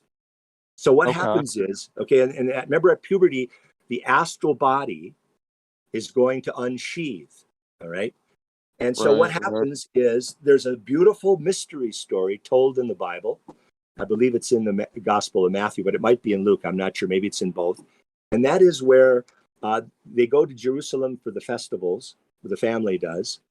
And then they leave and go home. And after a day or 3 days or whatever it says in the Bible, they realize Jesus isn't with them. They thought he was maybe with some other people in their entourage. And they realize he's gone. And they go back to Jerusalem. And what happens, right? You guys probably know this story. They find him preaching to the elders in the temple. And the parents are shocked. Well, they're shocked, right? Because this was the simple child that had never shown any kind of outward wisdom of any kind, way, shape, or form. And they ask him, what are you doing? He goes, well, don't you know I'm about my Father's business? Right? You've heard these stories before, right, guys? In the Bible? Right. This is just right out of the Bible. This is just right out of okay. Yep. So Steiner says, here's what's happened. He says, at that moment, the ego that had gotten to 12 years old, roughly, in the Solomon Jesus child, had transmigrated over and become the ego in the Luke Jesus child, right at the time when the astral body was unsheathed. And when this astral body was unsheathed, I might add, it took with it these special forces that were there, and the Buddha sort of really brought this back into his being in the higher worlds, because he didn't incarnate anymore, right? And it rejuvenated all of Buddhism. Steiner says, if you look at Buddhism after Christ, you'll see a change in it. And that change comes literally from this astral covering of this Nathan Jesus child that was taken back up into the spiritual world. And we can talk about Mahayanic Buddhism from 100 AD. It's a very to me anyway, it's a very significant thing when Mahayanic Buddhism was created, which is very different from every Buddhism before it, kind of thing. Okay, so from then on, from 12 until 30 years old, the ego, the most advanced initiate in the history of human evolution, now is the ego of these three incredibly special bodies. All right? I mean, this just almost makes me cry. It's so gorgeous. Okay? And what did he do? It says in the Bible very distinctly. There's 3 words, I can't remember them. And from then on, and never says anything 12 to 30. Steiner gave a set of lectures called The Fifth Gospel, where he talks about the years 12 to 30 in the story of the Christ, okay? And he says he grew in stature, grace, and strength, or something like that. Remember? There's that beautiful little threefoldness. Well, that threefoldness has to do, of course, with his physical body, his etheric body, and his astral body, which are then infused by this highest wisdom, but also protected because of their nature, right? So then, at 30 years old, Steiner says he had an amazing conversation with his mother after he'd had these experiences. I'll just touch on them because I sometimes forget them. So when he went on his travels, when he was maybe 20 or something, he went every time he would see a religious ceremony done, some kind of ritual act. He, as a clairvoyant, saw demons instead of higher beings being fed off of the ceremony. Oh, wow. He said that, and again, he saw that humanity had fallen so far. In other words, we're talking about why did the Christ have to come, right? Even the highest religions, when they tried to do their rituals, the Christ, I'm sorry, I should not say the Christ. He was not the Christ yet. He was Jesus of Nazareth. Jesus saw, as a clairvoyant, he saw demons. He went, oh my God, this can't work. that I can't go to this. This can't be the way that this isn't the path anymore. This path is now so corrupt and so karmically laden that it can't achieve it. And he saw this with the Essenes. Now Steiner spent a huge amount of time talking about the Essenes. Nobody knows. Yeah. Okay, and this is cool in and of itself. So he said the Essenes were the great thing. They were the thing. They were the cat's meow. Okay, and he goes on and on. Maybe a couple hundred lectures he talks about the Essenes. Well, guess what? It didn't happen until 1946, and the Dead Sea Scrolls were discovered that we realized who the Essenes were. And you know what? Steiner should have been world famous for that alone. I mean, talk about prophetic. Okay, unbelievable. Okay, and he goes on and on about, but even there, the Jesus of Nazareth went into the Essene community. He never was a member. Also, John the Baptist was in that community as well, but he was never a member. Okay, that he saw what would happen is these people were separating themselves off from society, kind of almost in a Buddhist kind of way from the old monastic, any monastic order. Let's put it that way. And so, and they would concentrate on their own development and keep society at bay, push society away. And so he saw one moment saw a vision. There were these arches, these painted arches that you would walk into the Essene community. And he was standing there one day and he saw Luciferic and Ahrimanic demons streaming away. They could never enter through that arch. And he saw that they would then go into the outer world and cause even more pain and suffering than they even would have otherwise, because these Essene people weren't taking on their burden either. So he said, no, that's not the way either. We can't just go into the monasteries and dwell on our own, with the luxury of not having to work and the day-to-day work and everything. The Essenes were celibate as well, right? And just concentrate our own. We can't do that either, because all that does is strengthen the demonic forces to make the world suffer even more. So we can't do that either. So I'm just giving you these pictures of Jesus of Nazareth, realizing the depths of our fall. Yeah. That's good. Okay. That's a deep fall. He goes and talks to his mother. He's 30 years old. He goes and he talks to his mother and he pours all this out to her. And as Steiner describes this in these Fifth Gospel lectures, we just sent it chilled down your spine. I just put them up, by the way, on Podbean recently. And he says that what happened was, in the way that he spoke to his mother, who was actually not his mother, she was his stepmother, okay? Except that the ego in that body, and we haven't talked about this, but one of the mothers died and one of the fathers died, and the other two married, and the two families came together. This is Steiner's family? No, this is Jesus of Nazareth's family. Oh, yeah, okay, Jesus. Thanks. Sorry, I'm sorry, let me slow that up. So Mary and Joseph of one family and Mary and Joseph of the other family. So let me try to get that right. One was the David line, right? Yes, and one from the Nathan line. And one from the Nathan line. Right. I believe the David was the ego. Yes, the Solomon David line is the ego, and the Nathan was these three special bodies, you might say. Yeah. Okay. But when Mary died, and I'm trying to remember which one it was. I want to be careful on that. The Mary died, I believe it was the young Mary, the Virgin Mary. The other one wasn't a virgin. She had, a bunch of kids. And one of the fathers died, and the other two married. And the two families, one had six, he had six brothers and sisters. Well, he didn't have them, the original Nathan, Jesus child was an only child. Okay. He was that great being from Adam's etheric body, you might say, right? That was born. Okay. But the other one had the Solomon Jesus child who died, right? I didn't mention that to you, but when his ego transmigrated over to the Nathan Jesus, he then died about 6 months later. So the Solomon Jesus child did die away. Oh, wow. Okay. Okay, I forgot. Sorry, I forgot to mention that. So then, though, where was that child? Well, he was the ego of this Nathan Jesus child, who then became the stepchild of this other Mary when the two families were married and got united. So and that's just always fascinating to me. So here he is pouring the story out to his stepmother, and how much she may have been experiencing. Is this? I know this is not my son, but it really kind of was her son, right? I mean, it's just gorgeous. God, I wish they could make a movie out of that. Let me tell you. Anyway, by the end of that conversation, Steiner says that the ego, the Zarathustra ego, is just hanging on by a thread. He was in a kind of a daze. He wandered around. He was in kind of a foggy ecstasy kind of thing, maybe. Who knows? But what does he do? He wanders to the Jordan. And there he meets his cousin. He meets his cousin, John the Baptist, and who is clairvoyant. And by the way, we haven't talked about baptism, have we? What does Steiner say about baptism? I need to interject. By water. Well, how about this real quick, though? Go ahead. Let's explain clairvoyance a little bit. I mean, that could be really valuable at a general level. You know what I mean?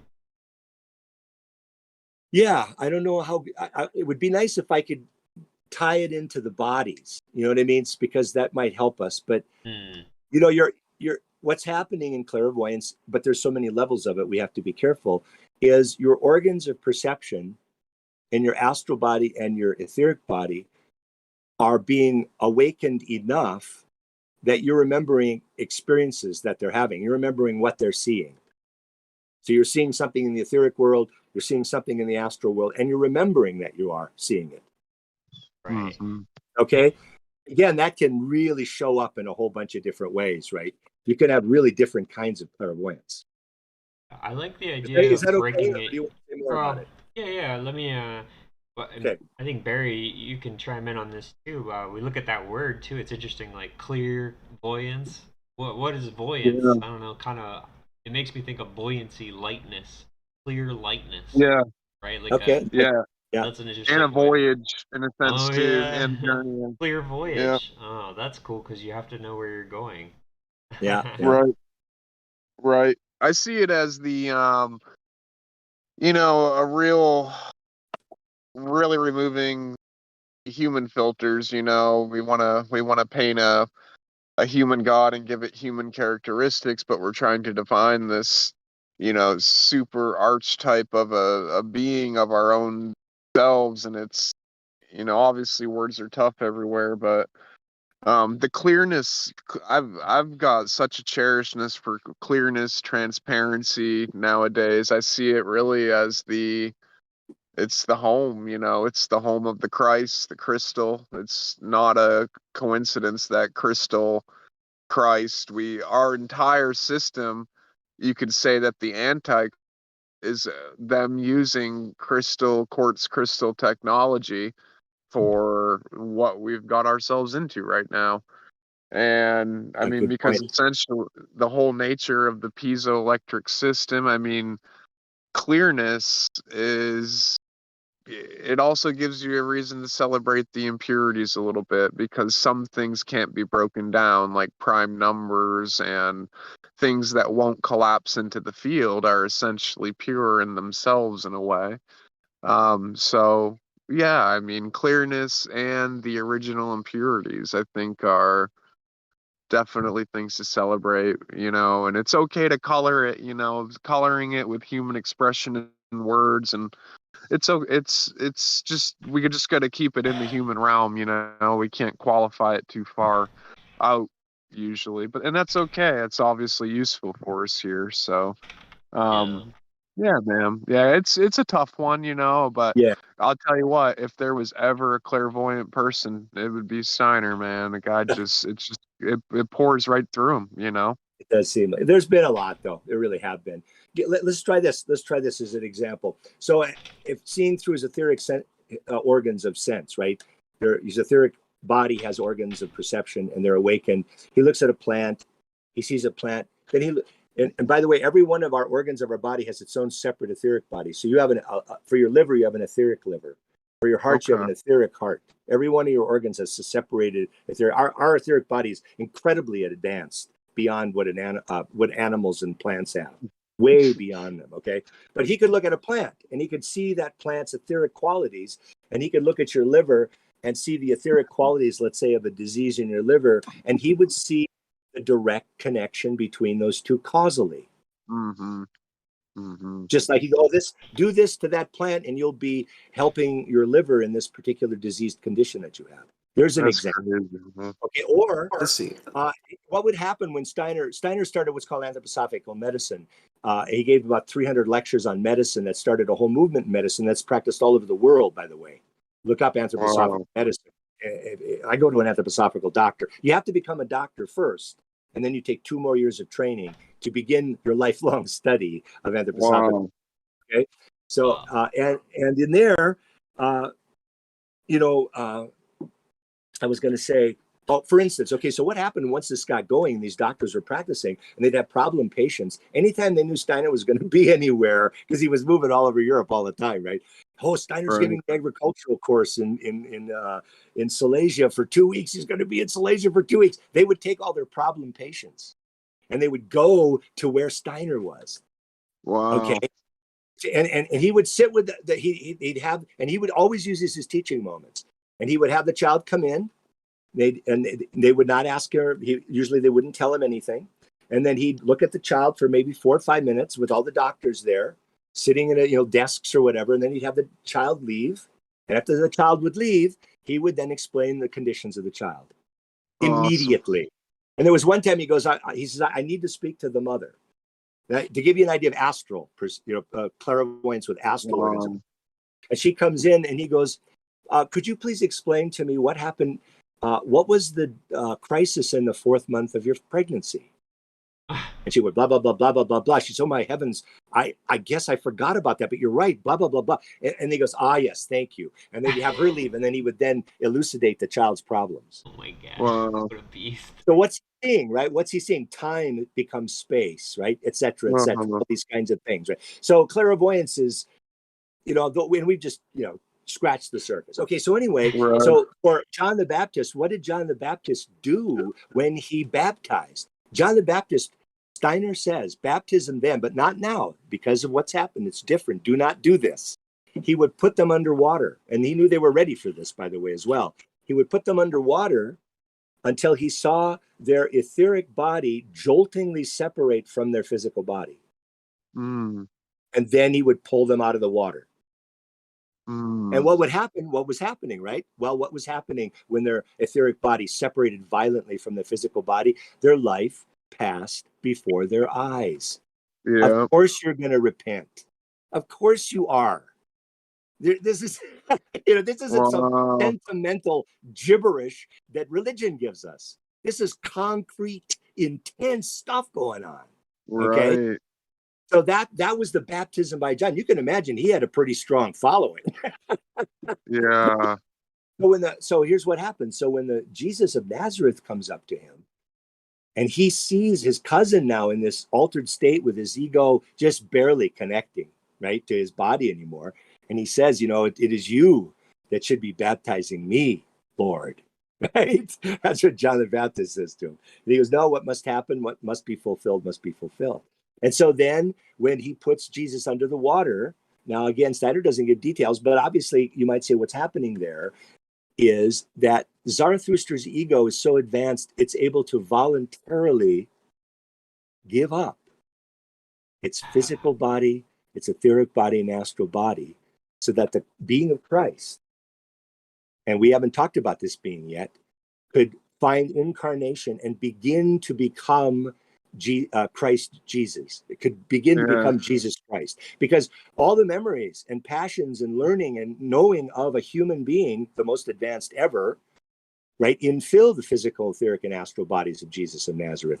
And the Christ enters into that and begins to become Jesus Christ. Okay? Mm-hmm.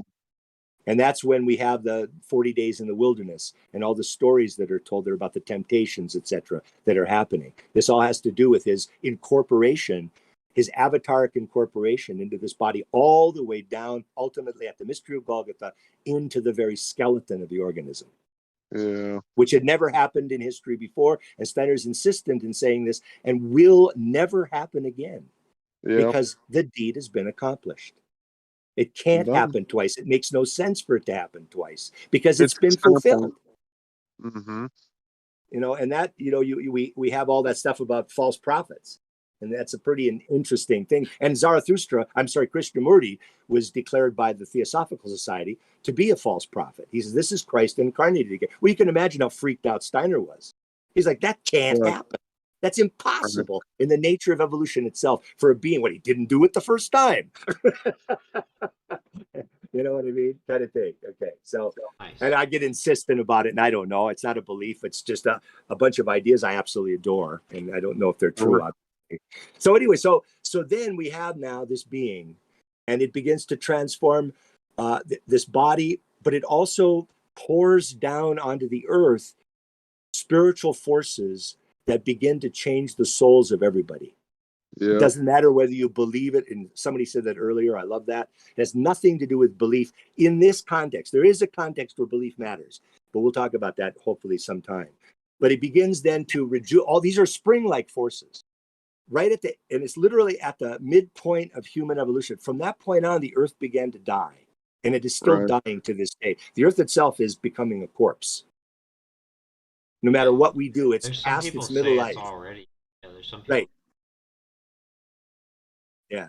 Now that doesn't mean we don't have a responsibility to it. In fact, our consciousness is intensified by that death around us, strange as that may sound.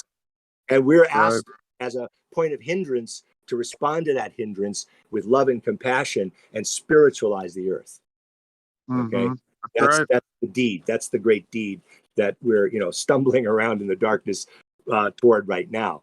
But, so would you say that we're like actively building onto the etheric body of the earth, like trying to make it spiritual? Like as we develop our spiritual bodies, we're trying to do that as a whole on the earth to develop its astral we're body. all trying to. This is going to be the new sun, Steiner says. So That's we're right. all going to be joining forces. We're going to be joining Christ as the new sun, essentially. So that the corpse and the corpse will be like the phoenix, and it will rise from its own ashes, and this will be the new sun forces right here.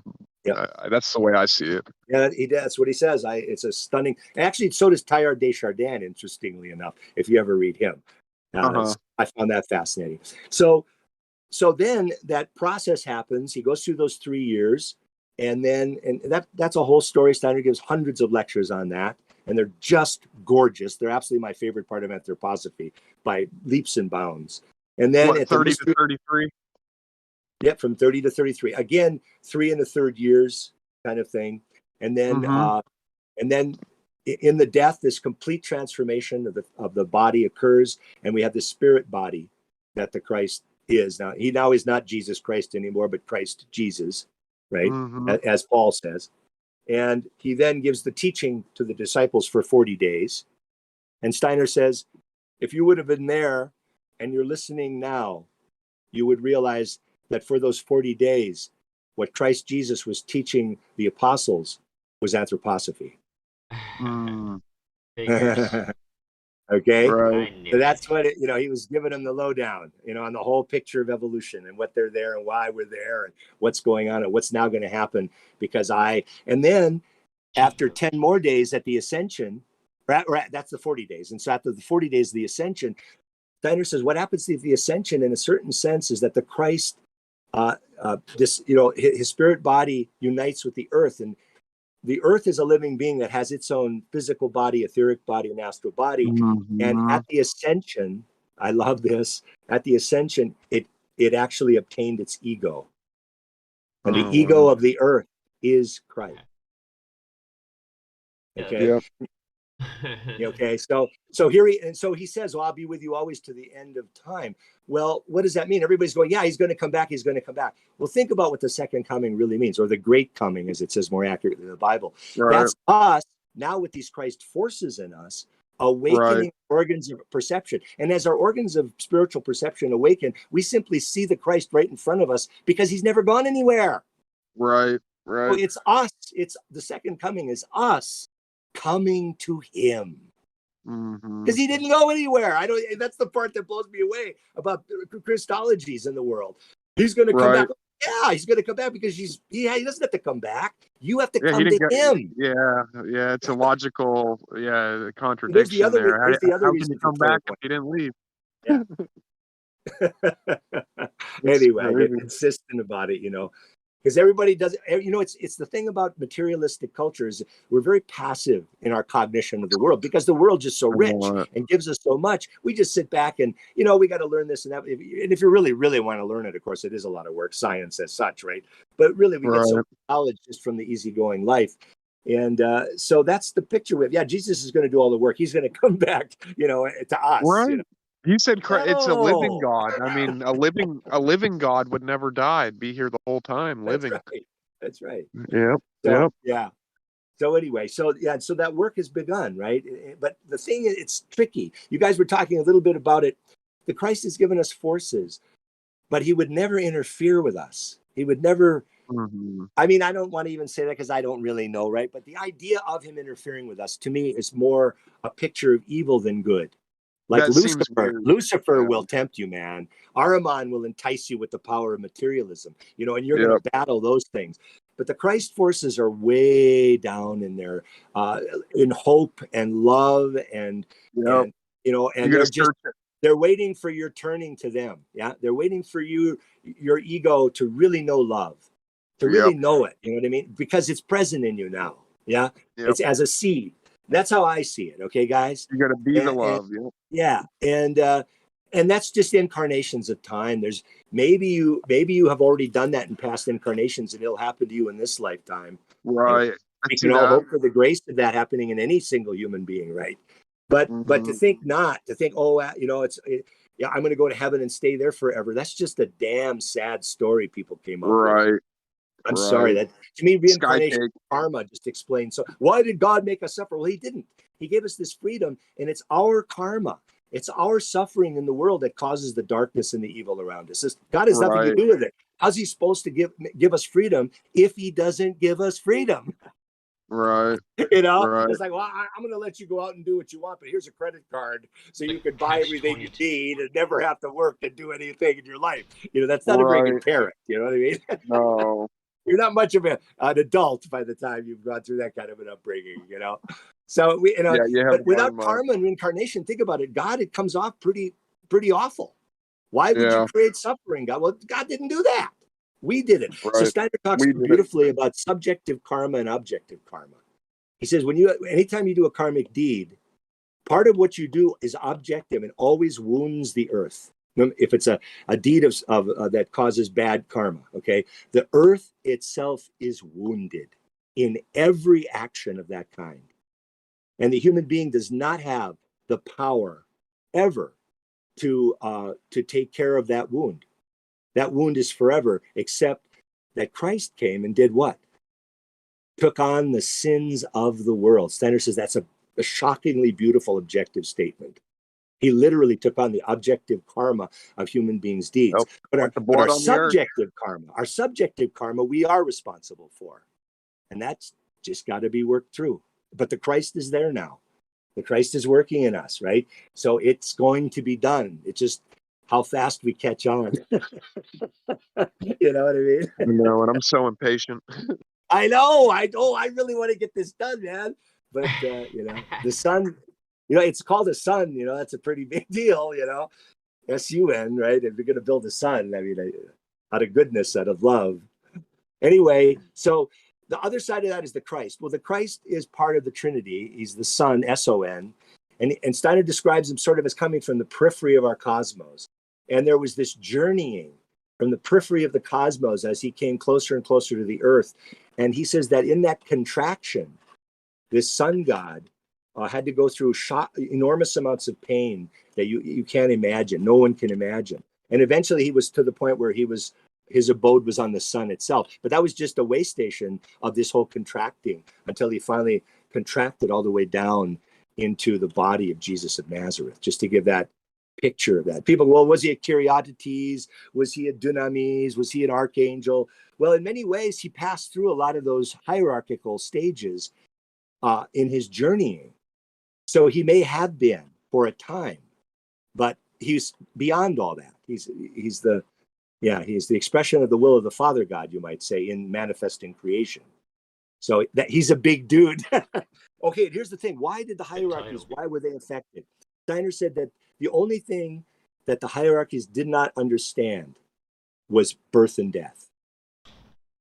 The hierarchical beings, the archi, the angels, the archangels, all those kinds of beings do not die. All they do is transform and metamorphose. There's no That's death what he there. came to clear up, was the Father and death, the way we saw death, right? Like that was a big part of the Well, coming of Christ. it did change things, right? Because Buddhism sees death one way and Christianity sees it another way, even the distorted Christianity we have now. But the point was, is Right, when he experienced death, that radiated up into the hierarchies, and they evolved because they understood something they didn't Okay. understand before. That's pretty stunning. Steiner didn't talk a lot about it. He just said it. You know what I mean? And just like your jaw drops. So Yeah, his it did deed, hit you with it. was massive. It was just so massive. And yet, look, it happened in Palestine. Well, where's that? Well, it's on the edge of the Roman Empire. We didn't care about it at all. It happened on the top of a mountain, and there were a few people there, and it happened 30 times a day anyway when they were killing everybody. So it was so incredibly invisible. You know what I mean? It was just It shockingly was. invisible. It's powerful. Yeah. So that's kind of it. I mean, then after that, we have, these bodies. Steiner then talks about in the Principles of Spiritual Economy that the etheric body of the Christ now manifests, multiple copies of it manifest all over the world, and becomes incorporates itself in the etheric bodies of people whose karma allows it. He gives it. What example does he give? Augustine.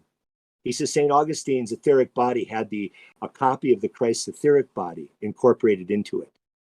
He says later then that St. Francis of Assisi, as crazy of an ego as the dude had, his astral body was a copy of the astral body of the Christ. Right.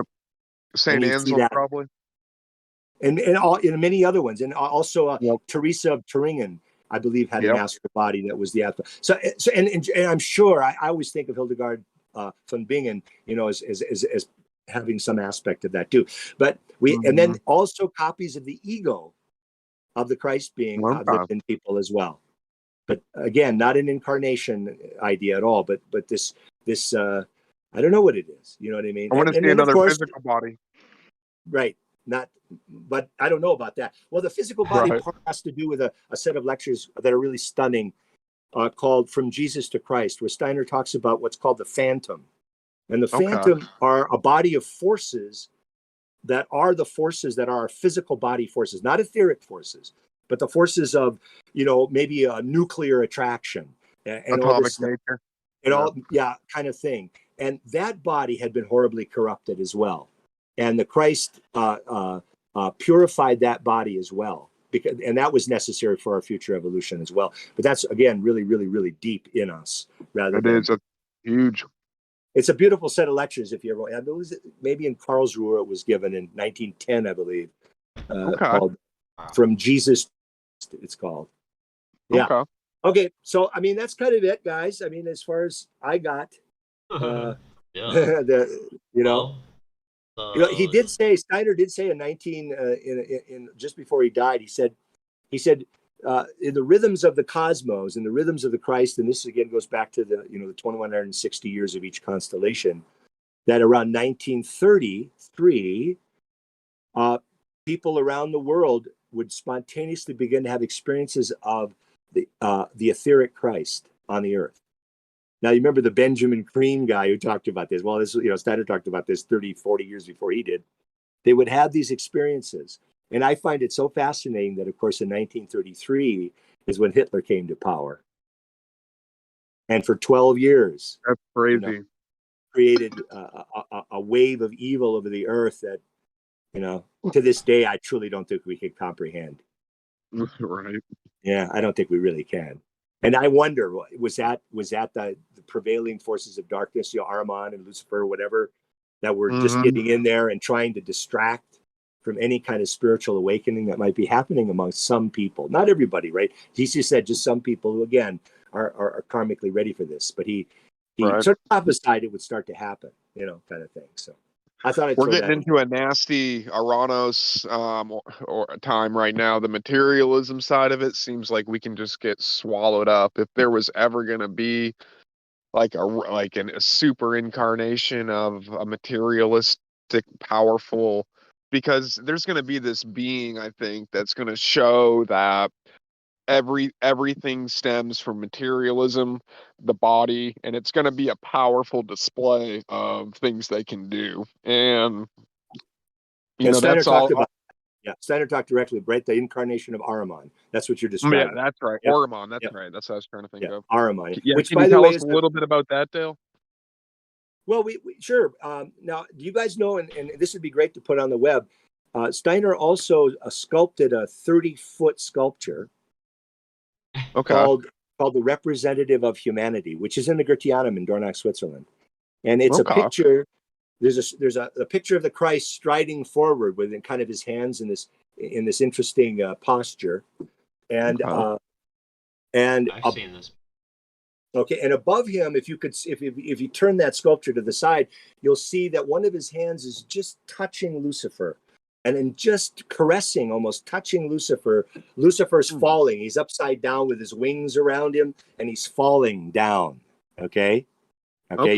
That He's taking over for something. okay. Well, this is where this gets subtle. Okay, because of the nature Okay. of the Christ. Okay. And below, his other hand is pointing down, and there's a cave underneath him. I stood right next to this thing, by the way, and it was a magnificent moment in my life in Dornach in 1992. It's 30 feet high. Another thing Steiner did, when he had a little extra time on his hands, right? Right, just doing sculptures. My God. And what you have in there is Ahriman in a cave, a sclerotic, angular, big, sharp chin and pointy ear kind of thing. And he wants to get out of that cave, and Christ is holding him at bay, but not destroying him, but holding him at bay. So he's also, you could say, I don't know if holding him at bay is the right way. It wouldn't be the right way to say it about Lucifer. He's really conquered Lucifer, but he has not conquered Ahriman. Okay. Okay. Right. You could say that. You could say, and Ahriman is the prince of this world. He's the prince of materialism. So Steiner says that these forces of Lucifer and these forces of Ahriman, if we are conscious of them and we're engaged with them through the power of Christ in us, they accelerate and enhance our evolution. Okay, that they in and of themselves are not evil. Right. Yeah, they're But supposed to be aspects of it too, right? Yeah, you could say that. One's a macro, one's a micro, from what I gather. Lucifer is anchored in our astral body. So when the spirits of form, when the Elohim gave us our ego in the middle of the Lemurian epoch, right at that moment, and this happens in history, there's moments when human beings develop, when a window opens in us, allows higher beings of a nefarious kind to have access into us. Wild, huh? And that's just kind of how the darn thing works. And so at that time, Lucifer kind of dives into man's astral body. And this Steiner is very subtle how he says this. This was the fall. This is the fall.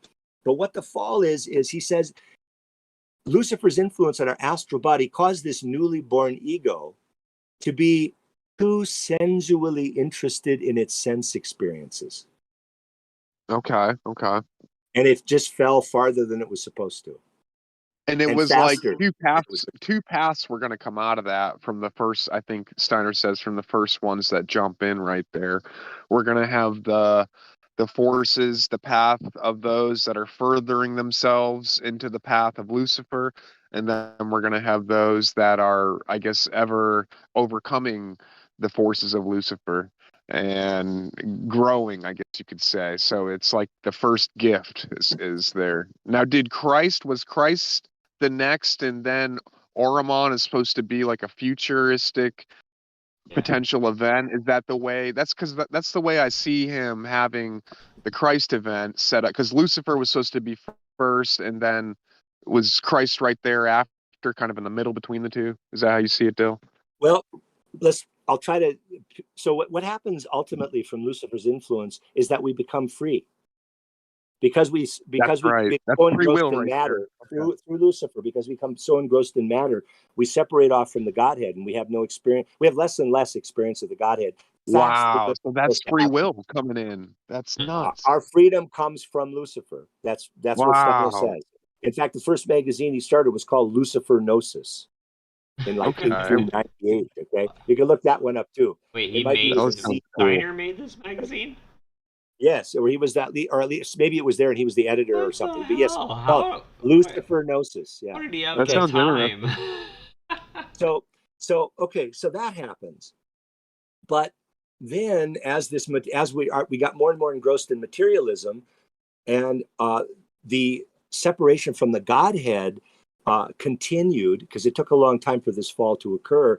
Eventually, we just didn't have any experience of the spiritual world anymore, and we only had experience of our physical sense perceptions and used thinking, right, to process and understand the world. Whereas we were given that wisdom before, just from the higher worlds. It just poured into us. The pyramids and all that stuff, they just built that just like a bee builds a fantastic beehive, you know, and with all octagonal stuff. That's genius. So is the pyramids. Okay. And at a point in that, and I'm trying to remember when it was, guys, but at a point in that, Ahriman was able then to come in and grab hold of us. Now, at some point. Lucifer is anchored in our astral body, and Ahriman is anchored in our etheric body. Okay. And he's a higher being than Lucifer. Ahriman is a higher being than Lucifer is. Okay. Yep. And this is neat because what stays in the bed, the ether body and the physical, they're very tied together. So it would show the materialism tied to the ether control of Ahriman. That's So our thinking is kind of infected then by this the way that it forms its concepts are only matter based. They're only related to matter. It's very it's very difficult. So let's look psychologically at it from a point of view. So in our time, what do these beings look like? If a person's over influenced by Lucifer, they're generally ungrounded. They're generally kind of flaky thinkers, right? We know these people, right? They tend to think that they're kind of godlike. That I'm going to do lunch with God, and they're into the new agey stuff. And I don't want to pick on anybody, right? But that tends to be very, very, what's the word? Tempting. It's tempting, right? To be that way, especially with the horrors of the material world around you, which is how we. Now on the other side, and they think, and they really their inner tendency is to very much want to just leave the earth and never come back. Right. Oh, I would love that, right? And so we can see in a lot of Eastern wisdom where Lucifer's powers are very much stronger even than they are in the West now. Even though the New Age, okay. So then, but Ahriman, who I think is the prince now of our time, it's exactly the opposite, right? No, the only real thing is matter. This whole sad, superstitious crap from the past that these stupid human beings thought was real isn't real. There's no spiritual world. There's no elementals. None of that. It's just sad, man. You know. And sure, that's the West right there in a nutshell, right? So let me play with your material things. We'll see how much the spiritual stuff matters to you. You know, luckily we still have philosophical problems, like what exactly is consciousness? Now you could consciousness, is exuded out of the brain, but you haven't explained consciousness yet. You just said where it comes from. Let's forget that. What is consciousness itself? I don't care where it comes from. What is it? We don't have an answer for that. Not really. Really don't. And I think philosophy came up with qualia as their best attempt. There's something it's like eat a hot dog, that whole everything holds a certain feeling to it, and the feelings that are embedded in everything in themselves are consciousness, which is neat. But like you said, how can you really throw a set of words on something that's infinitely expressive? I mean, and then from Steiner we can talk about consciousness in terms of these astral forces that come from the stars that are penetrating the animal form and the human form, and we can talk about them in a lot of detail from his own spiritual investigations, right? These aren't, Steiner wasn't, and look at Steiner. I mean, here's a guy we could say, and to me, the exemplar of our time, who has taken the Ahrimanic forces and the Luciferic forces and the Christ in the center, and has been able to steer this course between the flakiness of Lucifer and the gruesome materialism of Ahriman, yet not throwing either one away. Right. Okay? I love it. And he really does. That, wisdom comes into the world, and again, this is science. This, in a way, is science. I mean, if you're doing really good science, there's a lot of Lucifer in it. But if you're just doing a kind of a dead mechanical science, there isn't, right?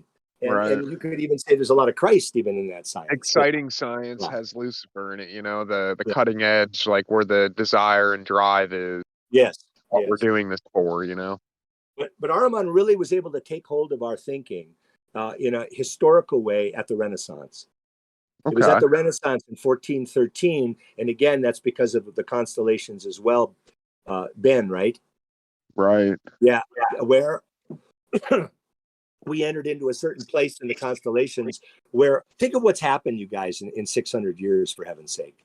I mean, what we have Right. done in 600 years in terms of technology and our penetration and the understanding of matter and all the forces and all the magnetism and all the inventions and all, I mean, heavens. It's And that's incredible. Ahriman. So much of that is this Ahrimanic force in us that we have to grab hold of the tail of this dragon.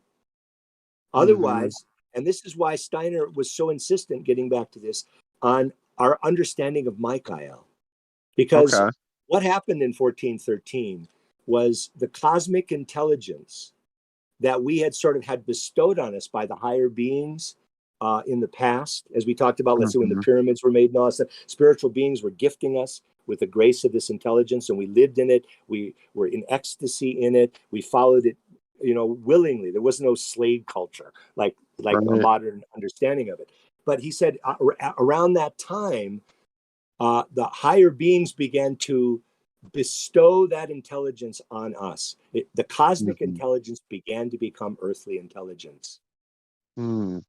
And that's what's still happening. And it is Michael, the sun spirit, the archangel who is the countenance of Christ, who wants Mm. us then to take this intelligence that the higher worlds have given us and turn it into something that can be given back to the higher worlds in a good way.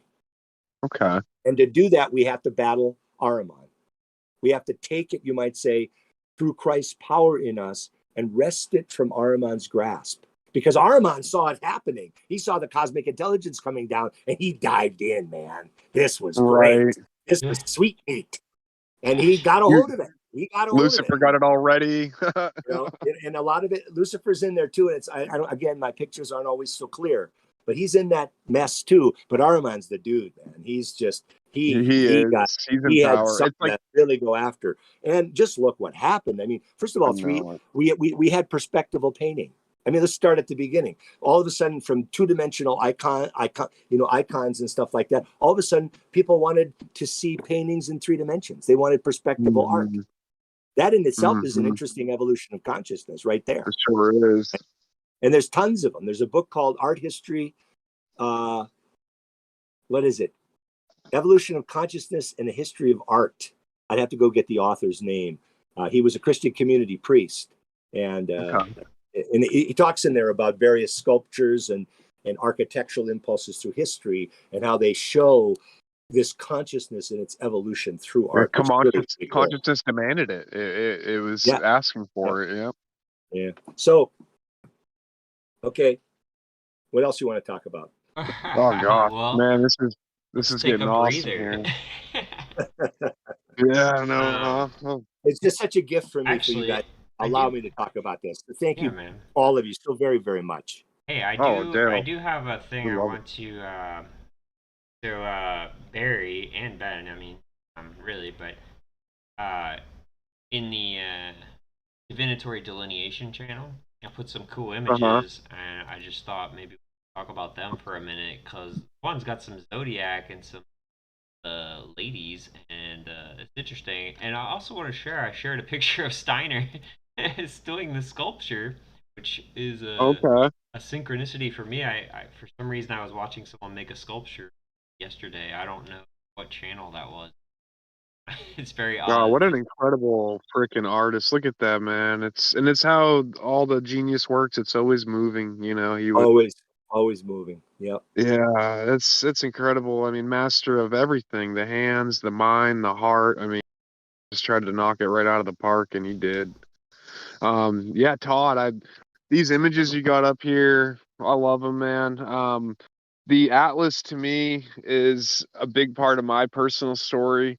Really, the Atlas and the axis together. These are two areas of pivot and motion, and they give us certain movements. And I think that these movements are exemplary of the cosmic forces coming in, and they also display movements that are, above and inside of us too. So the neck for me is the most vital area of the entire body. I'm starting to really put the neck as the center of the entire thing. And I look at it as, if you ever see an image of like the earth as a black dot with the field that goes around it, supposedly with moving through space. And I mean, and we don't need to space theories, but you can just see the field that emanates around the black dot.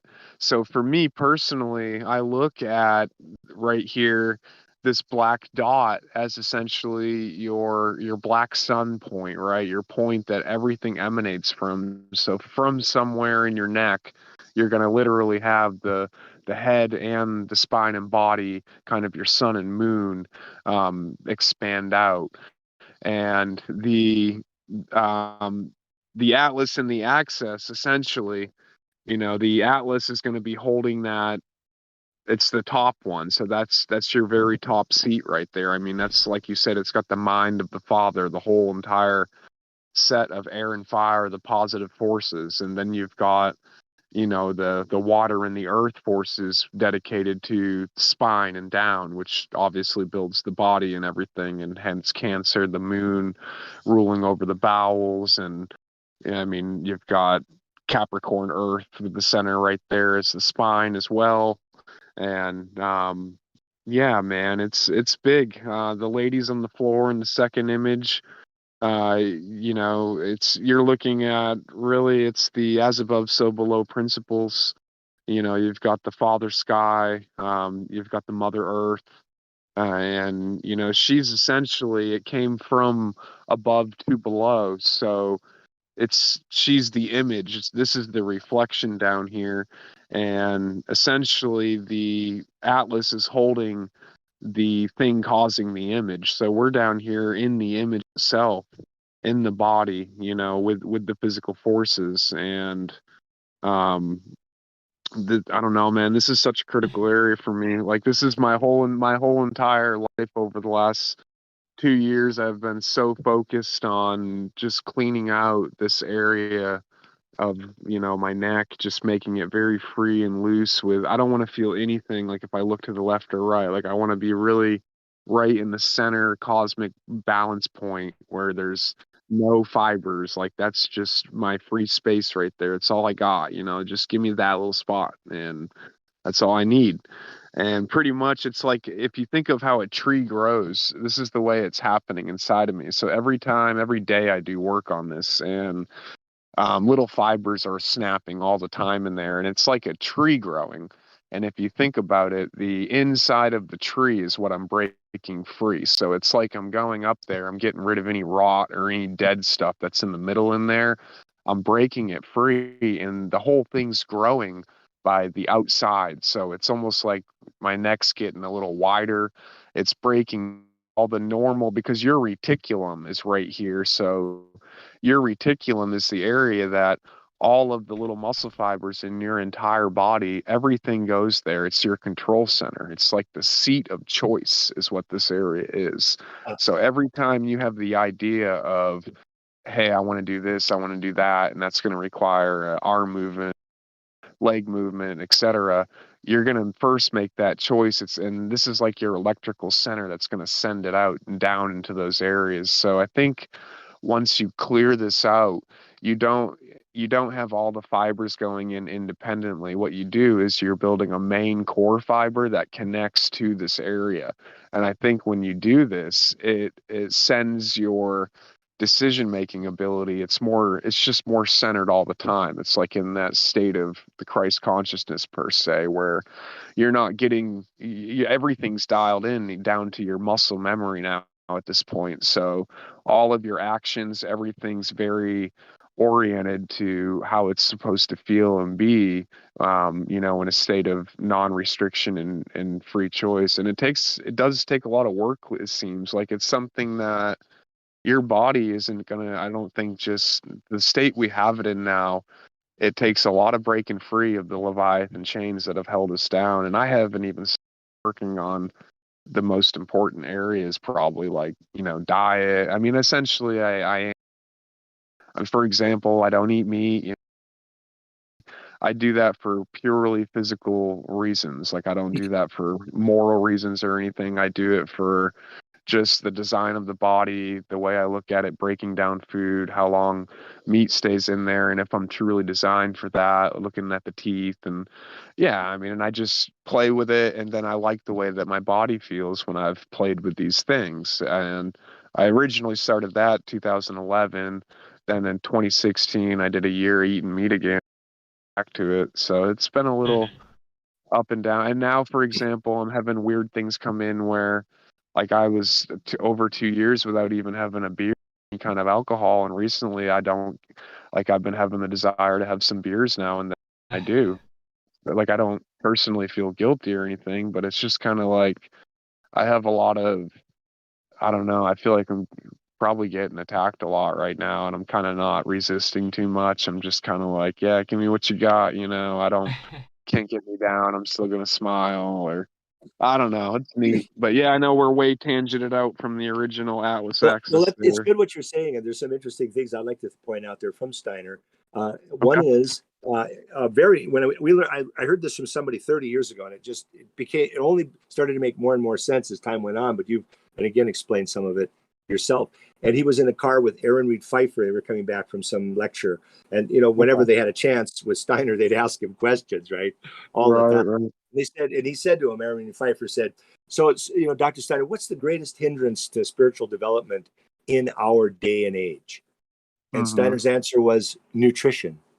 Yeah, Mm-hmm. still And Mm-hmm. nutrition. so that was again one of the reasons for the creation of biodynamic agriculture was to try to preserve the etheric forces in the food Mm-hmm. so that a human's body was really nourished enough. But on the other hand, he also said, well, if your path in life is that you're just not interested in spiritual development in this lifetime, and he's not picking on anybody, he never judges anybody when he says that, Right, but whatever's happening in your karma is happening in your karma, right? But if right. you aren't, then he didn't really care. He didn't think much of vegetarianism and all that stuff in general if you weren't going Mm-hmm. to be spiritual. But he says, but if you are going to actually take your spiritual development seriously, then you wouldn't eat meat. It makes no sense. Right. Isn't that interesting? Right. So That's the point being is, what are you doing with your life? The other thing is alcohol was originally used in religious practices during the fall in order to accelerate our separation from the spiritual world. That's wow. what alcohol does. Poison. Okay. Wow. So that now he would say, again, if you're not going to spiritual develop, if that isn't on your mind and you don't care, whatever, drink whatever you want to drink. But if you are trying to spiritually develop, you don't drink alcohol because you're cutting Right. yourself off from something that we aren't doing anymore. We wouldn't. And so even in the Christian community, they don't use wine, they use grape juice Yep. Yep. during the Eucharistic service, for instance, even though the I've seen Catholics that. still use wine, which is a profound contradiction if they knew what was going on with their own religion, Right. Right. kind of thing. Yeah, I Now, look. I I've have beers once in a while. The other side mm-hmm. of the coin, guys, for me, and Steiner says, is you can't just do something because you want to do it and then make your life miserable because of that.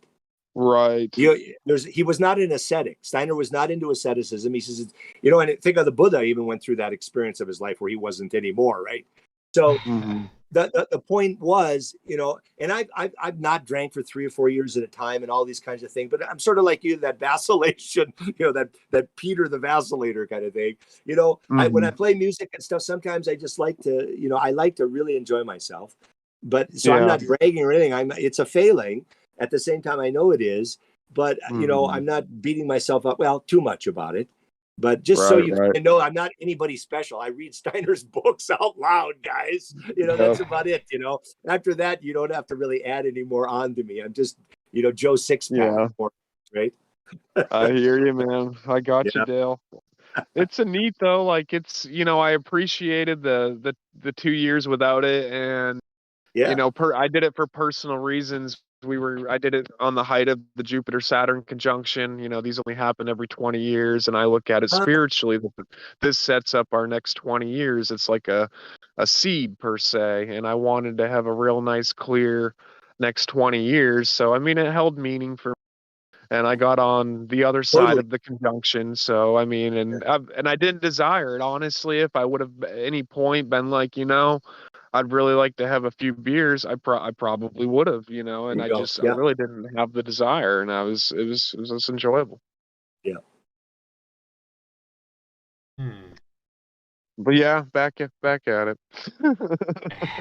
at it. I think Yep. it's, you Right. know, I think really, especially just from what I've gathered, with he's basically all talking about balance. Yeah. Yeah. Who has that will with balance in mind, and harmony being the larger aspect.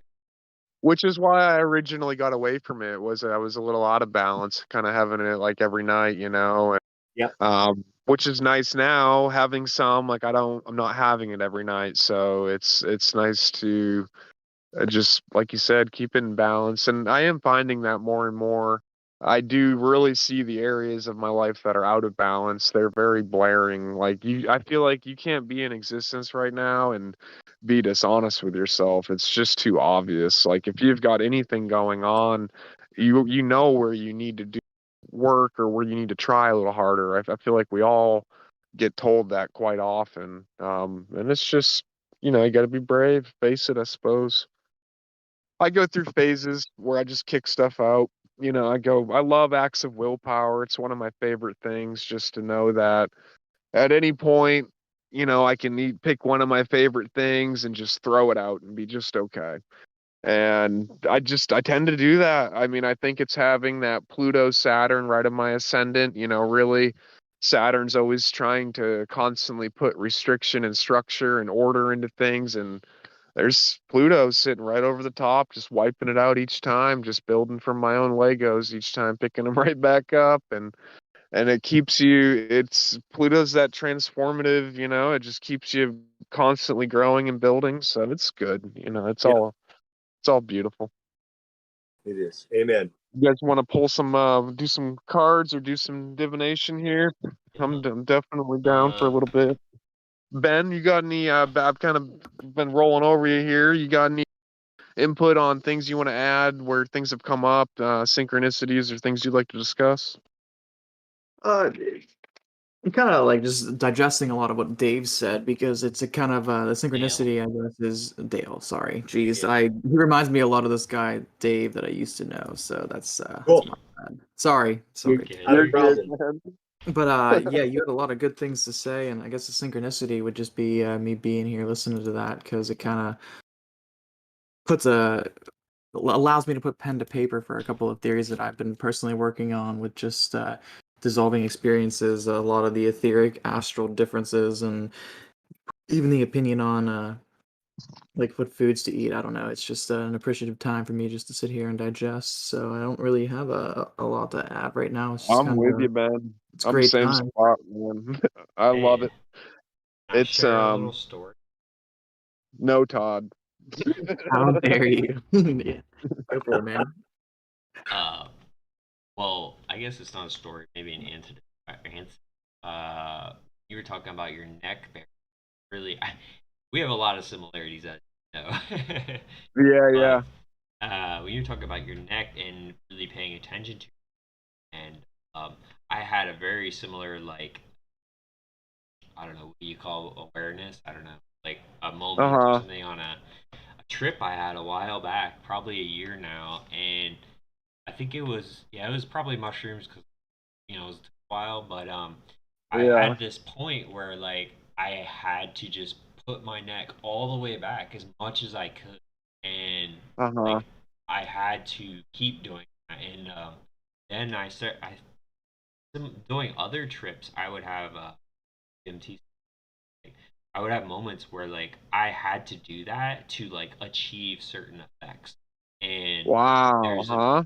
yeah. So, like, I think that's why I started the rights so hard this year, and I think, as you build that strength up there, like now when I like stretch it, it doesn't feel fragile. Like, I feel muscles Mm-hmm. developing around it. The spine seems, I don't know if it's Mm-hmm. strengthening, probably to some degree, but like I Yeah, just want to, absolutely. yeah, I still do It's that now it's too. weird, Todd. I'm hitting some freaky stuff where, like, I've got stuff in there getting so dialed that now, because really, here's what one ought to do. I feel like is look for a spot of pain where you've got like a bubble, like a little sack of like, ooh, that doesn't feel very good right there. Most people immediately back away. So here's what you do.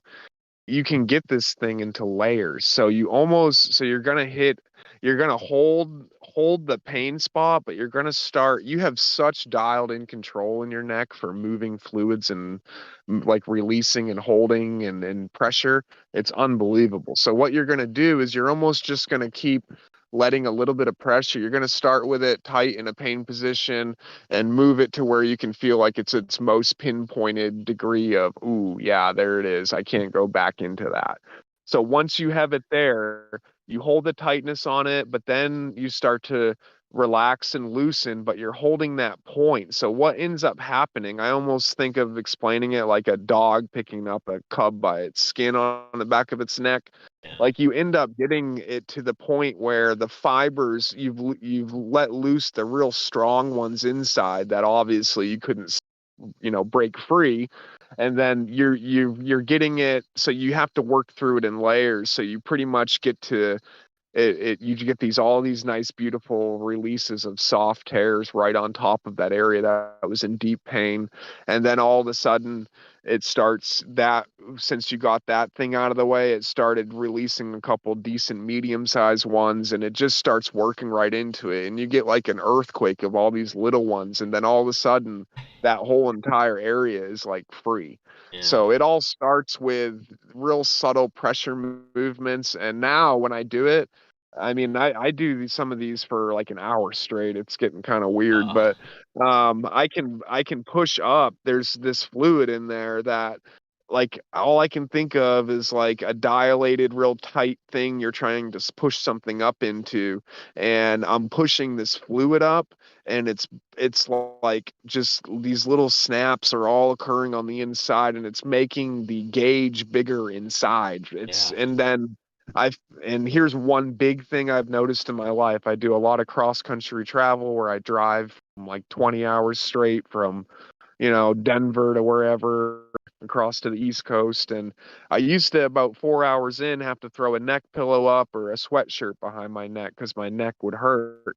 Now, over the last year and a half, 2 years, I've done some of my long stretches, like driving a day straight, and I don't put anything on my neck the whole time, and it feels absolutely fine and great. Like I've got a whole new pedestal holding things there, and there's no pain. So it's really odd. And I sit on a computer all day for a job, so I'm prone to posture things where I could become, and I don't have the best posture, but I mean, I'm working on things, I suppose. But yeah, man, I think it's so vital. I think the neck's huge. I think it's a big mystery. Taurus is right there, the stars of Orion, fixed Earth. That tells me right there.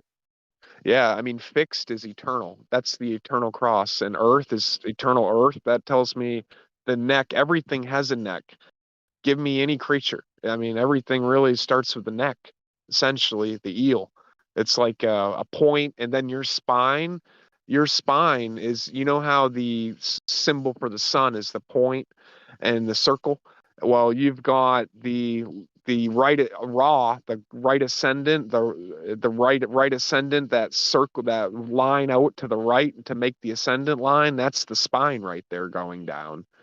I mean, and then you essentially have right there the center point. Like if you take a bird's eye view, you have the center point as the spine, and the circle around it is the body, is the moon reflecting.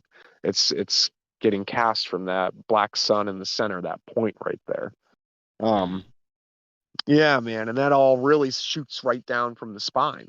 Yeah. And that's why it's an arrow. Like you have a almost an upside down arrow. Your sacrum is like an upside down triangle down there, stuck in the mud, like it's got stabbed in the dirt.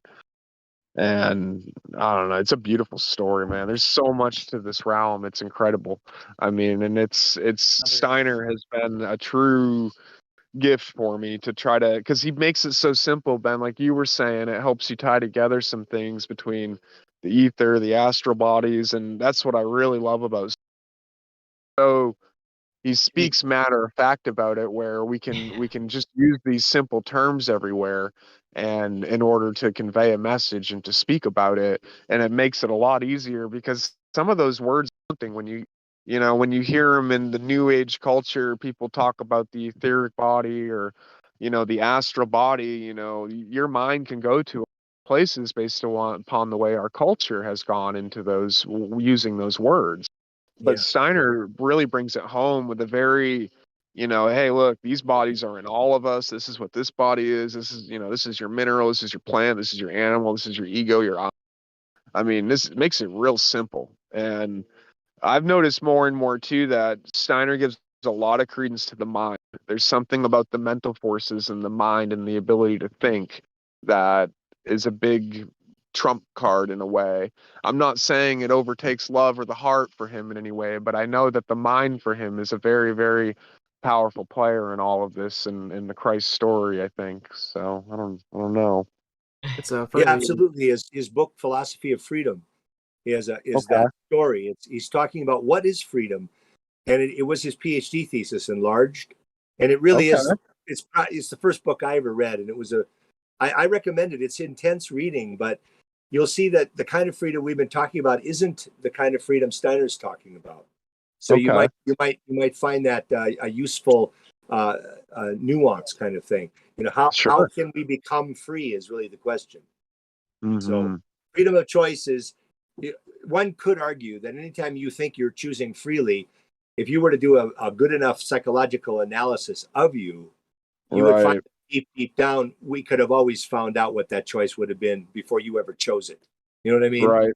Right. Right. Because you have motives and you have impulses that you're unconscious of. And Steiner says, if you're ever unconscious of any motive in yourself, then you're not yet free. I All your know. Do you motives. ever do things, Dale, where in your life where 99 times you do something this way, but just to play a little psychological game with yourself, you do it the other way? I do. I guess maybe I do. Yeah. I mean, there's some exercises he gives in Knowledge of Higher Worlds where you do odd things. I don't know if that's going to be the Uh-huh. same, but to Maybe. try to exercise your will, you might take at 9:35 every day. You get up and you go stand in a corner for 3 minutes. Right. What? That Oh, sucks. why? Well, because you're doing it. You're going to do Yeah, that. Right. You're going to see yeah, what I happens. know. And then you change it up after a few weeks. Stuff like that's interesting. I'm not saying that has anything to do with free will or That is anything like neat. that, That is but it neat. has to do with the will. The will is The such, will right? is because the will is essentially that.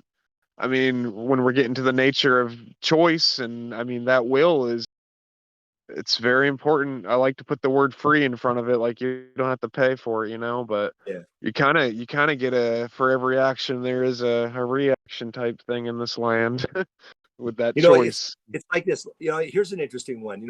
Love without wisdom is folly. Okay. Okay, I Wisdom like that. wisdom without love is a very interesting form of evil. Hmm. Yeah, it Just really dwell is. on that a little. Just dwell on that a little Wisdom bit. without love is a Well, hey, very Ben, did you want to Love say without something? wisdom is a Lucifer thing. You know what I mean? You're just going to float right, off into the heavens. But think about how foolish that is. I mean, right. really, you could be. It's like Chamberlain during the time of Hitler. Oh, we'll just get along with the guy. Just keep getting along with the guy. Well, he just invaded Austria. Well, he'll stop now. Let's just get along with the guy. You know what I mean? It was sort of a love without wisdom kind of thing until Churchill got in, Right. straightened that situation out real quick, just in time. Yeah. You need some Not really. grounding. Yep. Yeah, yeah. I mean, we make it maybe too simple. We do. Yeah. Ben, did you want to say something? Oh no, I just wanted to make it when Barry was talking about the spine and the arrow. There was schools of initiates that taught that your sacrum was like the grave digger's spade, the place that like grounds you to the earth. So That's arrow, yeah, neat. spade, yeah. Nice. Yeah. Oh, all right. I'm gonna send you a picture of the cards. Let me explain this deck real. This is Okay. a regular 54 deck. 52 plus two jokers. I just got it. It's Okay. really cool. It's called Hyperspace Royalty. Okay. New one here. I'll put. We got the Ace of Hearts. Ooh. And the bottom of the deck is a 4 of diamonds. Oh wow. Both red, right? Unfortunately, no royal. And the ace, I love it, right? An ace can be a 1 or an 11.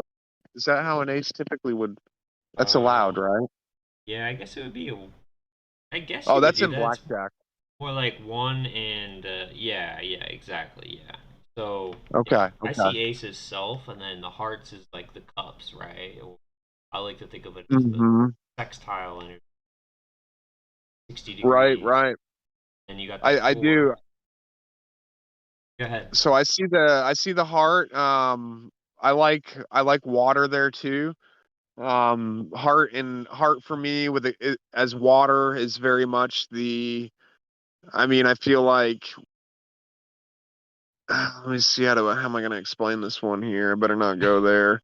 Um, You're good. yeah, I like hearts as water, pretty much the emotional state, the desirable state, which also carries love. Love is essentially a desire, but that ace, is we've been getting a lot of aces on the show lately, which is pretty cool.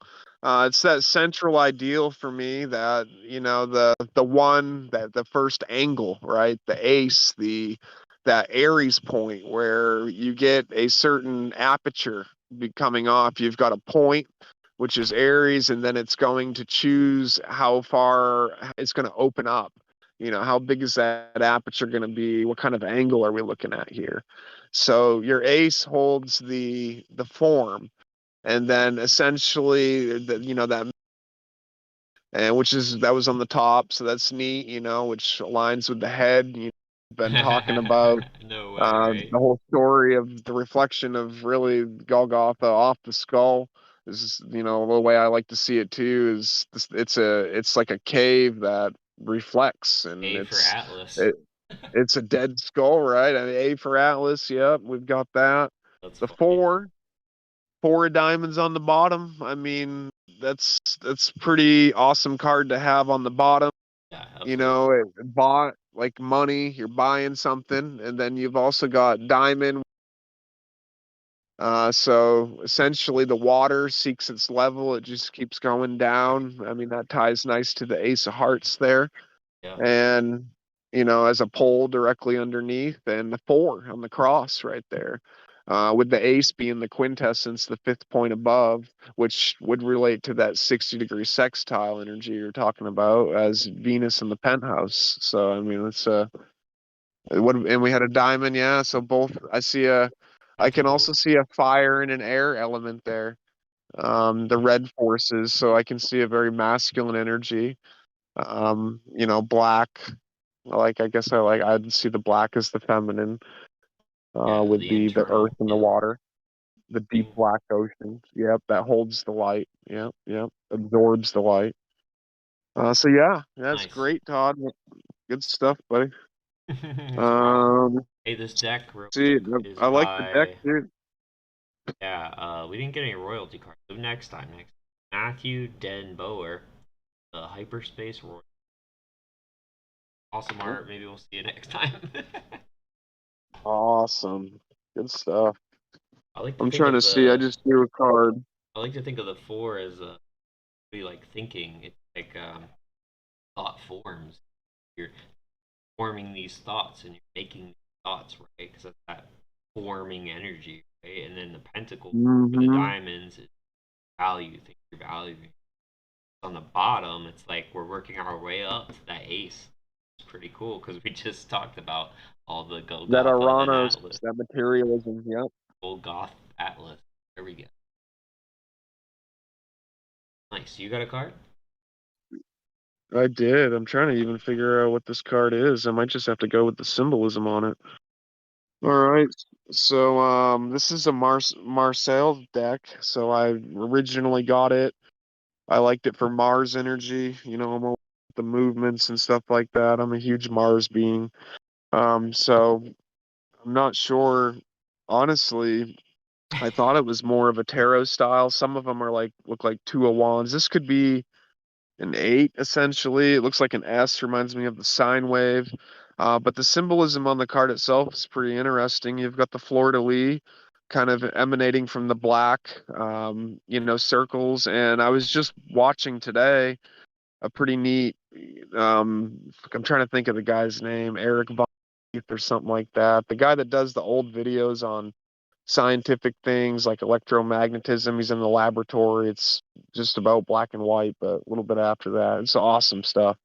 Anyways, he had on there, and then this is what this reminds me of. He had a what was it? It was an electromagnet, a smaller one rotating one way, one pole, and then the opposite pole on the outside of it. So almost like, and it looked like the symbol of the sun surrounded by another circle. And then this was essentially, he called it the magnetic river on the video, and this was how you levitated an object and you kept it in place. So you needed two different currents.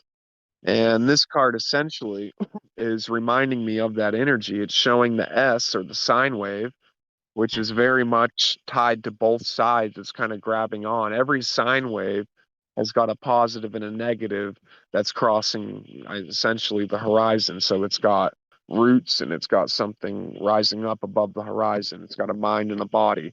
Oh, So that's great why the card. snake on it, snake on its belly. I mean, this whole realm, the nature of the dragon is really when the snake evolves and gets its wings. So you've got, and when for me, that's the story of hydrogen, or the high dragon, which is the first element, which is essentially where all of the elements kind of fall down from in pyramidal fashion, is from that first instance of hydrogen right there. So yeah, it's a good card, man. Flowers growing up. Got the 8. Yep. Just add the 8/8. You actually well, I guess that portal's blue. Our last one was on 8/8. Yep.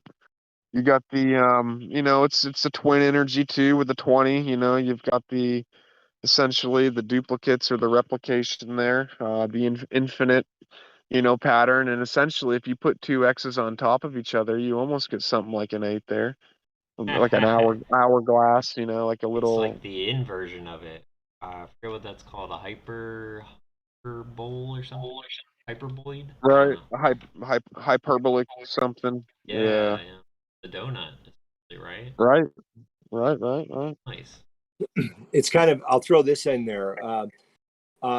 You probably have seen pictures of this before, but we have this picture of the Earth going around the sun. But if we have the sun moving in space, as it does, at about 60,000 miles an hour, and the planet rotating around the sun, if you map out the actual spatial shape that a planet is moving in space, it's actually more like a lemniscate, like a figure 8. Okay. Isn't that called antebellum or something? Yeah, it might be, but it's incredibly complicated. And Steiner talks about this in a set of lectures called Interdisciplinary Astronomy. And all the planets are moving in these lemniscates around the sun as it's rocketing through space. If you look up vortex or whatever on the vortex theory or the vortex images of the sun moving and the planets, and it's dragging really everything. exciting. Okay, yeah. But anyway, I just saw that lemnis, and the lemniscate, of course, is a very, very big deal in anthroposophy. Anyway, so seeing that 8 straight there, line would be the ecliptic, essentially the straight line the sun's on, that everything's dragging on. Our only straight line is the ecliptic. Everything else is going to be arc off that line. I guess that's right. Yeah. Bucky Fuller said that too. He said you cannot draw a straight line. Right. No such thing, Right. Yeah, exactly. What's the point, God? You already know. Upward downward spiral. Nice. Guys, awesome show, man. Do you have a divination? I only have a tarot deck, or I can go get my deck of cards. It just depends. Awesome.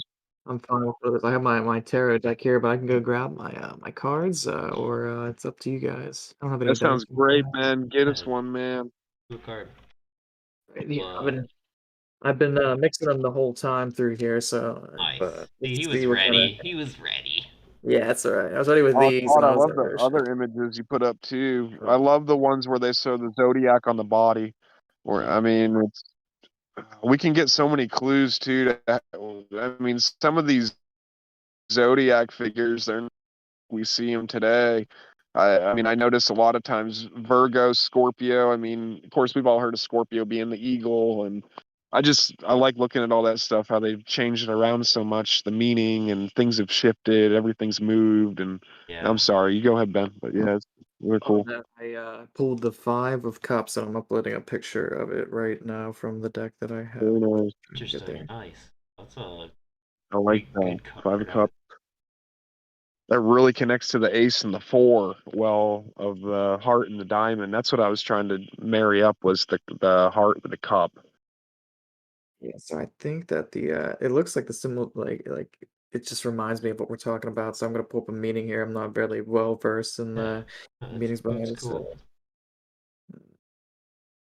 Yeah, that 5, that quintessence. It's 5's really special. You know, it's prime number, right? I mean, is it a Fibonacci number and a prime number? I think it I is. think Yeah, so. Yeah.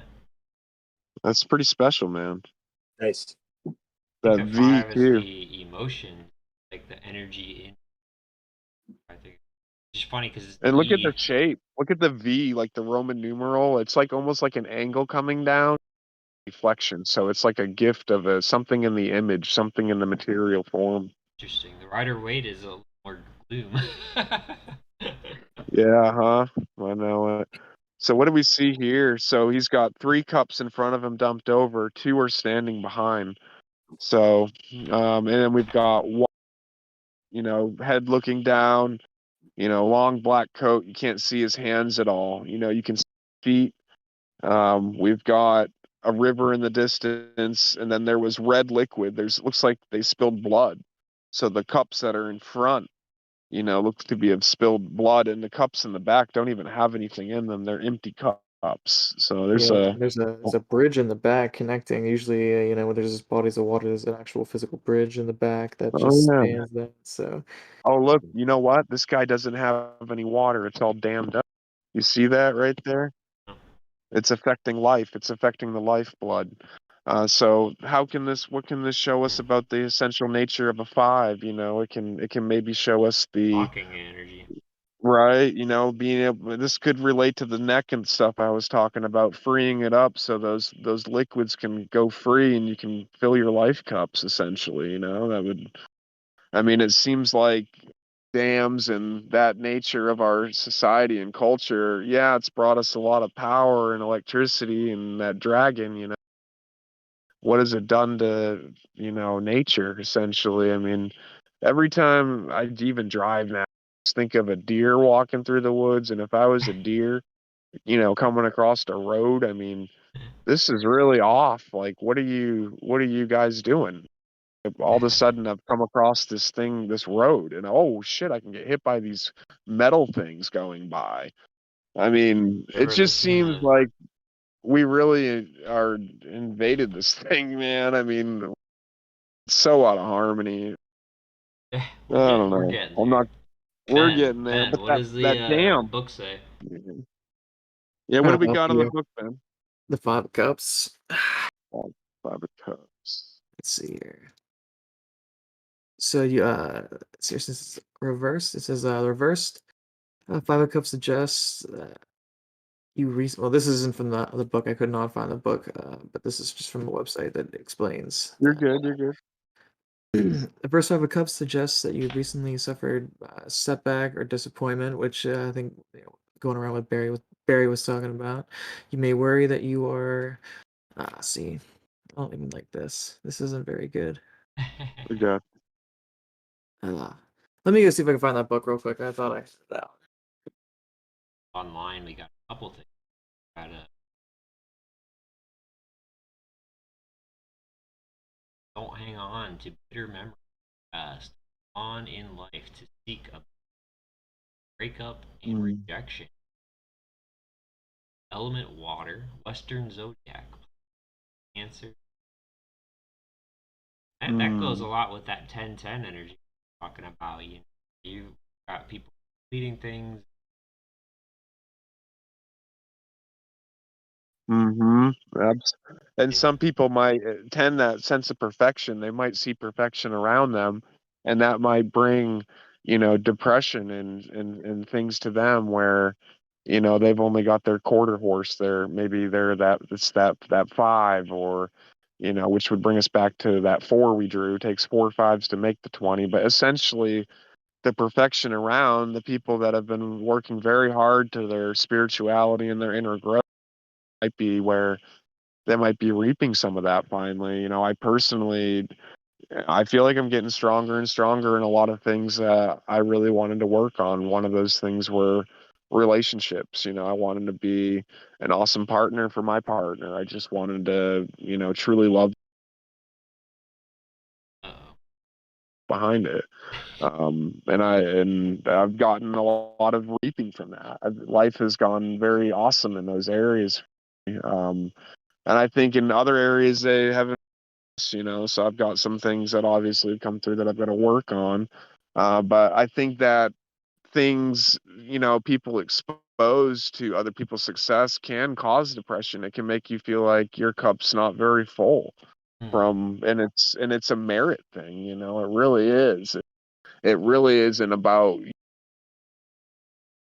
when if I look really right deep down in myself, I didn't earn it, I put the work in order to hold that in my cup. Hey, so So check this out. yeah.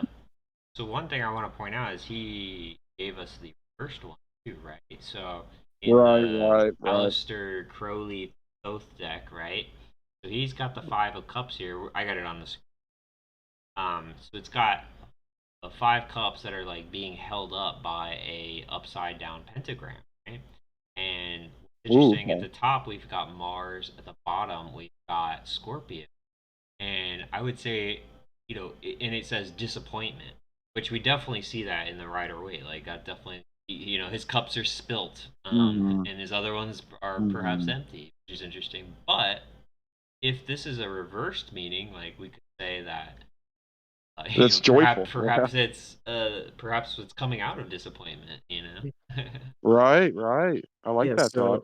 so I got that book. So here's the expert from Rider Waite himself, Pictorial Keys to the Tarot. So it says dark cloaked figure looking sideways at 3 prone cups, spilled over with what Barry said, like looks like blood. 2 others stand up right behind him. A bridge is in the background, leading to a small keep or holding. Like I thought building or like castle, but they used keep or Like a holding, which loft. yeah, Yeah. I like that. And it says, is a card of loss, but something remains over. 3 have been taken, but 2 are left. It's a card of inheritance, patrimony, transmission, but not corresponding to expectations. With some Mm. with some interpreters, it is a card of marriage, but not without bitterness or frustration. That's interesting. Mm. And then it says for the reversed, news, alliances, affinity, consanguinity, ancestry, return, and false projects. Huh. So that Ooh, is the excerpt that's from interesting. Yeah. the Pictorial Key to the Tarot. I like that. Well, Yeah. that's really I good, think everyone. yeah, that's a great job. Dale, you got anything on your side? I'm not sure if you've got anything you want to add to the section we always throw at the end here, but you're more than welcome. Any kind of interpretation too, you're always free to jump in there as well. JFK. Gotcha. I gotcha. Well, Well, yeah, guys, awesome show, man. yeah. Thank you, Dale. Thank you, Ben. Thank you, Barry. Yeah, Absolutely. Thank you, Todd. Yeah. you have a pretty awesome time. Yeah, we got 21 coming up next week. That's or whenever we're gonna do it. 3 times 7. So it's a nice little trinity of the 7 there. Hey, there's 21 blackjack. there's 5 Sundays. Oh, what the Is heck? there? I believe 5? so. Let me check my calendar if I remember, because I was like, we did 5 episodes in a month. Let me double check. Wow. Yep, the Wow. first the first was on a Sunday, which was episode 17. Eight on the 8th, 8/8 we Yeah. did episode Eight. 18. On the Wow. 15th we did episode 19. Today's the Yeah. First one, Dale. 22nd, and we're doing DD 20 30th. on a full moon in Ooh. Pisces. Ooh. Yep. And it's That's the great. it's the 35th month or 35th week of the year is what it is. That's Yep. awesome. Nice. All right, Killing it, everybody. guys. Thanks Yeah, for you guys go have a great week, and everybody who joined us, thanks for listening in. We appreciate that, and we really do it for you all that are listening. So, and absolutely love you. Yep, thanks for everything. I have like a bunch of little notes here. I wrote a bunch of things down, so I'll share those in the Discord here. And yeah, there's a lot of good flow tonight. All right, everybody. Have a great week. All right. Yep. Have a good one, Ben. And I guess Dale looks like he might have had to go. So Dale, if you're out there, have a good one as well. Yeah, I love having Dale on, opposed to obviously having Dale back, and I'm sure we'll see him at some point in the future here. I like that he can have a space to, kind of. I mean, if you think about it, he's always doing the readings, and God, he must have so much in there. You know what I He mean? It's does nice channel, to be able. man. He's like a channel. He reminds me of what's her face? Abraham Hicks. Remember him? Abraham Hicks. Yep. Yeah, I love it. I could listen to Dale. And then I do. I listen to